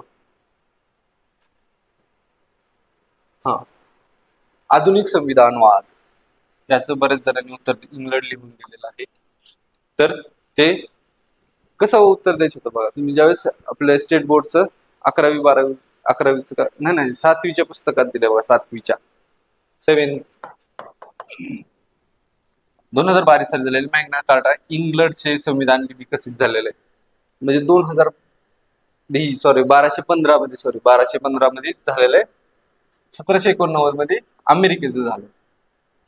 म्हणजे हे प्राचीन मध्ये जाईल ना, खूप जुनं झालं ना हे. मग आधुनिक मग अमेरिकेचं आहे ना, लिहिलेलं आहे ते अजून. त्यामुळं हा जस्ट एकदम इझी क्वेश्चन होता, तुम्ही विचार करण्याची गोष्ट होती की बाबा, आणि तो स्टेट बोर्डच होता 7वीच्या, मग तर तो बरोबरच यायला पाहिजे होता. स्टेट बोर्ड वाचा, स्टेट बोर्डच वाचा, ऑथेंटिक सोर्स आहे ते परत परत वाचा. इंग्लंड हे प्राचीन आहे, त्याच्यामुळे आधुनिक जे आहे ना, आधुनिक अमेरिकेचे जे तत्व आपण बघतो की जसे इक्वेलिटी बिफोर लॉ, कायद्याचं समान संरक्षण, कायद्यापुढे सर्व समान असं नाहीये ते, अशी नवीन कन्सेप्ट त्यांचे आहेत. किंवा जे आपण हे बघतो न्यायालयीन सक्रियता, अशा बऱ्याच गोष्टी आहेत. न्यायालयीन सक्रियता, PIL यांचा सगळ्यांचा उगम अमेरिकेत झालाय. त्या बेसिसवरती उत्तर निघत होतं. त्यातला योग्य विचारला. जे व्यक्ती राष्ट्रपती म्हणून पद धारण करत असेल, जिने पद धारण केलेले आहे ती व्यक्ती संविधानाच्या अन्य तरतुदींना अधीन राहून त्या पदासाठी फेरनिवडणूक कितीदा पात्र आहे. असं नाही की बाबा एकदा झालं परत होणारच नाही. अमेरिकेसारखं नाही, अमेरिकेमध्ये 2दाच राष्ट्राध्यक्ष होऊ शकतो, आपल्याकडे कित्येकदा बनवू शकतो. कोणत्याही व्यक्तीला राज्यसभेचा सदस्य म्हणून पात्र असल्यास तो राज्यसभेचा नाही, लोकसभेचा असायला पाहिजे. तो राष्ट्रपती असतो तो लोकसभेचा, उपराष्ट्रपती असतो तो राज्यसभेची पात्रता असावी असं म्हटलेलं आहे त्यांच्याकडे. हा वाचताना थोडस एक जस्ट चॅप्टर व्यवस्थित केला ना तरी लक्षात येऊन जाईल. 57 मध्ये फेरणी पात्रता किती आहेत तुम्ही बघून घ्या एकदा. 7वीचं मी दिलं याच्यासाठी की तुमचा विश्वास बसावा म्हणून. हे बघा, हे आता आपण करंटचे क्वेश्चन घेतो, शेवटचे जे काही थोडे क्वेश्चन 15 क्वेश्चन ते करंट मध्ये विश्लेषण करण्यासारखं काही नाहीये. फक्त एवढंच की थोडासा अप्रोच कसा होता माझा आणि कसा ठेवावा हा सांगेल. इथे त्यांनी बरोबर विचारले, माहित नाही की बाबा कधीचं काय. आता बघा, 6व्या राष्ट्रीय जल पुरस्कारांकरता आवेदनपत्र 25 नोव्हेंबर 2024 रोजी मागवण्यात आले. 9 प्रकारात मांडलेले, 9 प्रकारात प्रदान केला जातो आणि जलशक्ती मंत्रालयाला 16 पासून दिला जातो. काहीच माहित नाही, वाचलेलं नव्हतं. माहित जरी असलं असतं तरी ऑप्शन पण माहित नव्हते, मी हा लिहिला होता अबक्का बरोबर. पण आयोगाने अबक्का हे चूक दिलंय. का चूक दिलं की डेट माहित नव्हती चुकीचे. 9 प्रकारामध्ये बऱ्याचदा दिला जातो, पण म्हणजे अगोदर दिला जायचा, आता 10 प्रकारात दिला जातो असं काहीतरी त्याचं होतं. चेंज झाला होता, एक प्रकार कुठला तरी ऍड केला होता आणि 2016 नसून तर 2018 पासून दिला जातो, हे त्यांचं म्हणणं होतं. एवढं डीप नव्हतं केलेलं, वाचलाच नव्हता मी तर तो पुरस्कार सोडवताना. चढत्या क्रमाने लावायला सांगितले होते आणि असं चढता क्रम कुठंच नव्हता. 1 नंबरला आईसलँड येईल असं शेवटला ड अ ड अ कुठंच नव्हता, म्हणून आयोगाने कॅन्सल केलेला आहे. हा, फक्त एवढंच की असे जे निर्देशांक मग सांगितलं बघा, निर्देशांक त्यांचे पॅरामीटर, टॉप, भारताचा स्कोर, त्याचा क्रमांक, एवढं जरी केलं तरी पुरेसं आहे. हा माझा चुकला होता बरं का. का चुकला होता ते सांगतो तुम्हाला. आपण डी बुकेश बद्दल बऱ्याचदा वाचलेलं असतं, ठीक आहे. ते 24ला सिंगापूरमध्ये फेडे झालेले म्हणजे सुवर्ण पदक मिळाले हे माहित होतं मला. सुवर्ण पदक मिळाले माहित होतं. ओय ओय हे दोन ऑप्शन आहेत कारण की हे दोन सेम सेम ऑप्शन आहेत. एक तर त्यांनी वैयक्तिक मध्ये निवडलंय का ओपन टीम मध्ये निवडलंय ते मला माहित वैयक्तिक मध्येच वाटायचं. पण कधी कधी वाटायचं की अरे मग तो दुसरा जो राजू आहे कोणतरी आपला तो कशात जिंकलाय मग ते थोडंसं कन्फ्युजन झालं आणि मी बस केलं होतं. पण ऍक्च्युली तो वैयक्तिक मध्ये खेळत होता त्याच्यामुळे त्याच्यामध्ये त्याला सुवर्णपदक मिळालेलं होतं. हा तो फोकस मध्ये होता. माहित पाहिजे होता. तरुण असं म्हटलं जातं तो खूप तरुण होता. योग्य विधान होते. राष्ट्रीय बालिका दिन हा बरोबर आला होता का तर की ऑप्शन नव्हता एक कुठला तरी 22 जानेवारी नाहीये हे सगळ्यांना माहित होतं की राष्ट्रीय बालिका दिन हा 24 जानेवारीलाच असतो. त्याचं कारण असं आहे की बाबा इंदिरा गांधी पहिल्यांदा पंतप्रधान झाल्या होत्या त्या दिवशी त्यांनी 24 जानेवारीला शपथ घेतली होती म्हणून राष्ट्रीय बालिका दिन 24 जानेवारीला असतो. आणि तो इझी होता तो चुकला की मग हे केलं सगळीकडे केलं उत्तर बरोबर येत होतं. ब्रिक्सच्या परिषदांनाच जोडला साधा क्वेश्चन होता. रिसेंटची माहित पाहिजे होती आणि इंडियात कधी झालेली माहित पाहिजे होती. जी की 13वी परिषद होती ती नवी दिल्लीला झाली होती. आणि ते आपल्याला माहिती बा कोरोना काळानंतर त्यावेळेस लॉकडाऊन चालू होते म्हणून व्हिडिओ कॉन्फरन्सनी घेतलेली होती. म्हणजे कोणीच एकत्र आले नव्हते सगळेजण व्हिडिओवरती कॉन्फरन्स मध्ये एकत्र आलेले. मग 13ला एक म्हणजे ड ला एक असेल असे दोनच पर्याय होते. परत ब ला 3 कनेक्ट होऊन जात होता 15वीला आणि रिसेंटची माहित पाहिजे होती जी की कझन रशियाला झाली होती. सरळ सरळ उत्तर येत होतं इझी होतं. पाठ करा. पाठ करताना इंडियाची रिसेंटची कोणची एवढ्या दोन गोष्टी केल्या तरी तुम्हाला क्रम लावायला काही क्रम लावता नाही तर BRICS नुसार आहे का काय ते एकदा चेक करा. आहे तसं पण काही ठिकाणी ते फॉलो नाही होत. कधी कधी एक्सचेंज केल्या आता 16-17वी जी आहे ना एक्सचेंज झाली होती. हा क्वेश्चन माझा चुकला होता का कारण की अक्षय अन्न योजनेमध्ये लाभार्थ्यांना खालीलपैकी कोणती वस्तू मोफत मिळेल असं म्हणजे मिळेल. तांदूळ मिळेल, साखर मिळेल, ज्वारी मिळेल हे मला वाटलं अबई. मला कशाला वाटलं की बाबा लाल मिरची पावडर देतील, हळद देतील. एवढी जर काळजी करायला लागली तर कोणच काम करायचं नाही म्हणून मी विचार केला की नसेल. पण ही अक्षय अन्न योजना होती. त्याच्यामध्ये ते दिलं जातं. ते अँसर केल्यावरच कळालं. इव्हन बरेचदा काही काही लोक असतात ना की बाबा अँसर याच्या अगोदर आपली प्रेडिक्शन देतात त्याच्यात त्यांनी हेच उत्तर दिलं होतं पण आयोगाने वेगळंच दिलं. हा बरोबर यायला चान्स खूप आहे आणि यायलाच पाहिजे हा क्वेश्चन. वाचायची गरज नव्हती. भगवान बिरसा मुंडा जोड रस्ते योजनेबद्दल होता. ही योजना महाराष्ट्र सरकारने केली होती बरोबर. महाराष्ट्र सरकारचे आदिवासी गावांना जोडण्यासाठी बरोबर आहे. बिरसा मुंडा माहिती आहे आपल्या आदिवासींसाठी होते आणि आदिवासींसाठीच्या खूप साऱ्या योजना बिरसा मुंडा यांच्या नावावर आहेत. त्याच्यामुळे ते अब असे दोन वाक्य असतील. इथे नव्हते या दोन मध्ये होते. क आदिवासी भागांना प्राथमिक आरोग्य केंद्र आणि आश्रमशाळांशी मुख्य रस्त्यांनी जोडण्यासाठी बनवले. असू शकतं ना की बाबा टार्गेट ठेवताना काय करणार कुठं जोडवायचं मग शाळांना जोडवाल आरोग्याला ते त्यांच्या प्रायमरी गोष्टी आहेत ना की शाळा आणि बाजार परत नंतर आलाच तर बाजार वगैरे पण अगोदर त्यांचे प्राथमिक आरोग्य म्हणजे हेल्थ सेंटरला अगोदर जोडलं पाहिजे म्हणून हे योग्य आहे. आणि 2025ला बंद केली निगेटिव्ह वाक्य आहे ना का का बंद करेल झालाय का विकास तिथं एवढी प्रगती झाली आहे का की बाबा योजनाच बंद करून टाकू नाहीये मग त्या प्रकारे सोडवलं तर हे उत्तर येईल.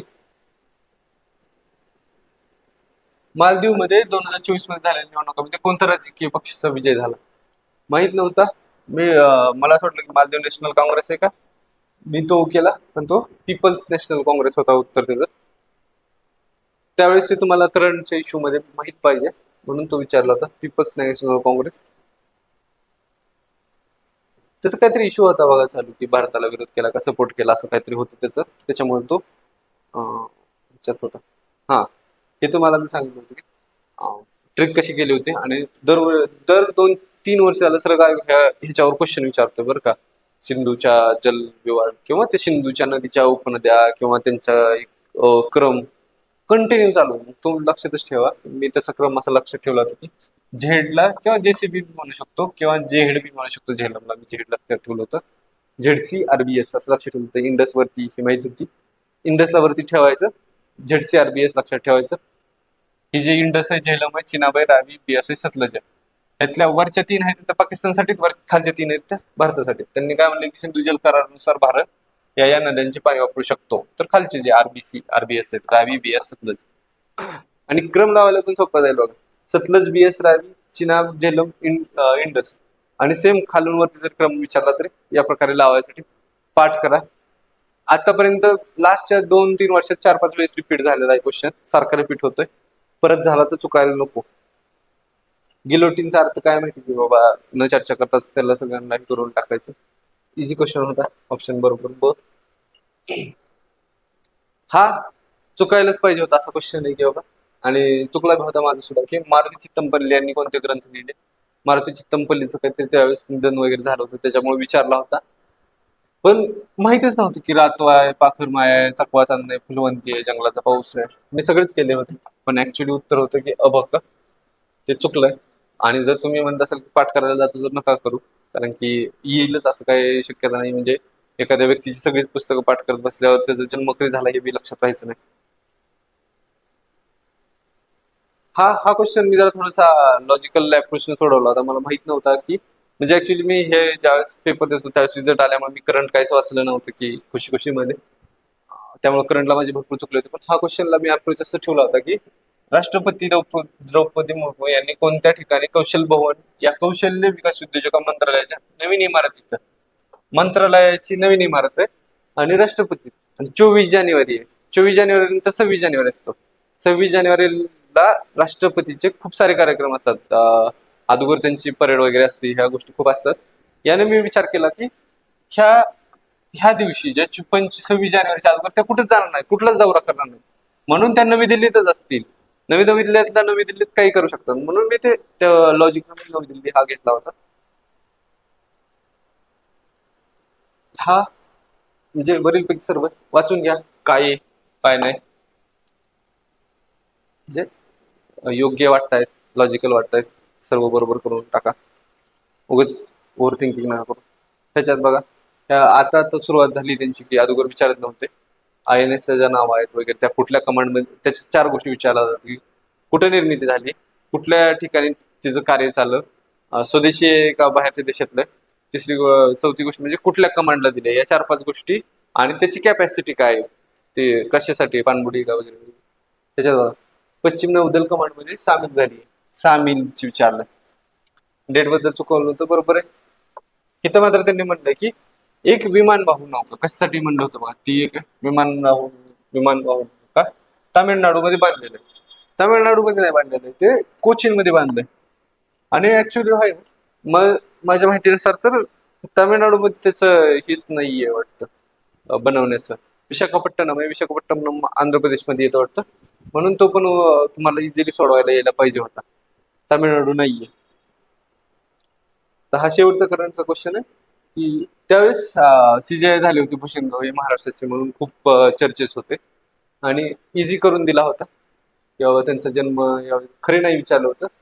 संविधान कायद्यामध्ये प्रॅक्टिस केली आहे, ठीक आहे, हे माहितीच ठीक आहे ना, त्याच्यात असणारच आहे, ते केलं असू शकतं. जानेवारी 2005 रोजी त्यांची नागपूर खंडपीठात नाहीये, 2003 ते 19 त्यांनी बॉम्बे खंडपीठात केलं होतं. म्हणून ते चुकीचं होतं. डायरेक्ट त्यांनी 2005 पासून म्हणलं पूर्णपणे, तर नाही, बॉम्बे खंडपीठात होते ते ज्यावेळेस सुप्रीम कोर्टामध्ये ज्यावेळेस त्यांची नेमणूक होती त्याच्या अगोदरपर्यंत ते बॉम्बे हायकोर्टात होते बरेच दिवस. म्हणून ते, कारण त्यांचे वडीलच ऑलरेडी हायकोर्टात असल्यामुळे ते, सॉरी, सुप्रीम कोर्टाचे सीजे असल्यामुळे परत ते नागपूर मला कशाला कार्य करतील, एखाद्या चांगलं म्हणजे डायरेक्टली हायकोर्टातच कार्य करतील. तर त्या दृष्टीने मग हे उत्तर बरोबर येत होतं. तर आपले क्वेश्चन झालेले आहेत सगळे. तर मी तुम्हाला परत परत रिपीटेड सांगतो की बाबा पीवाय क्यूज बघा. पीवाय क्यू मधून तुमचा प्रिलिम्स इझिली क्वालिफाय होईल. व्यवस्थित त्याला अनालिसिस करा. 1-2 स्टेज बघा, काही क्वेश्चनला 1-2 स्टेज घ्या, काही क्वेश्चन जे बरोबर आहेत ते बरोबर बघा, कोणचे टॉपिक परत परत रिपीट होत आहेत ते बघा. जास्त करायच्या मागे लागू नका, थोडं थोडंच करा, पण पीवाय क्यूज करा. म्हणेल पीवाय क्यू नंतरच सक्सेस मिळेल तुम्हाला. हे काळागाळ्यावरचे रेग आहे. आतापर्यंत आपण जे रिसेंटचे सगळे बघितलेले आहेत, स्पार्क अकॅडमीच्या चॅनलवरती सगळं अवेलेबल आहे आपल्याला. आताच्या याची पीडीएफ आपल्याला टेलिग्राम चॅनल आणि स्पार्क अकॅडमीच्या आपले जे ऍप्लिकेशन आहे त्याच्यावरती पण अवेलेबल आहे. स्पार्क अकॅडमीचे जे काही उपक्रम मोफत आहेत ते तुम्ही बघू शकता किंवा त्यांच्या चॅनलला सबस्क्राईब करा. धन्यवाद.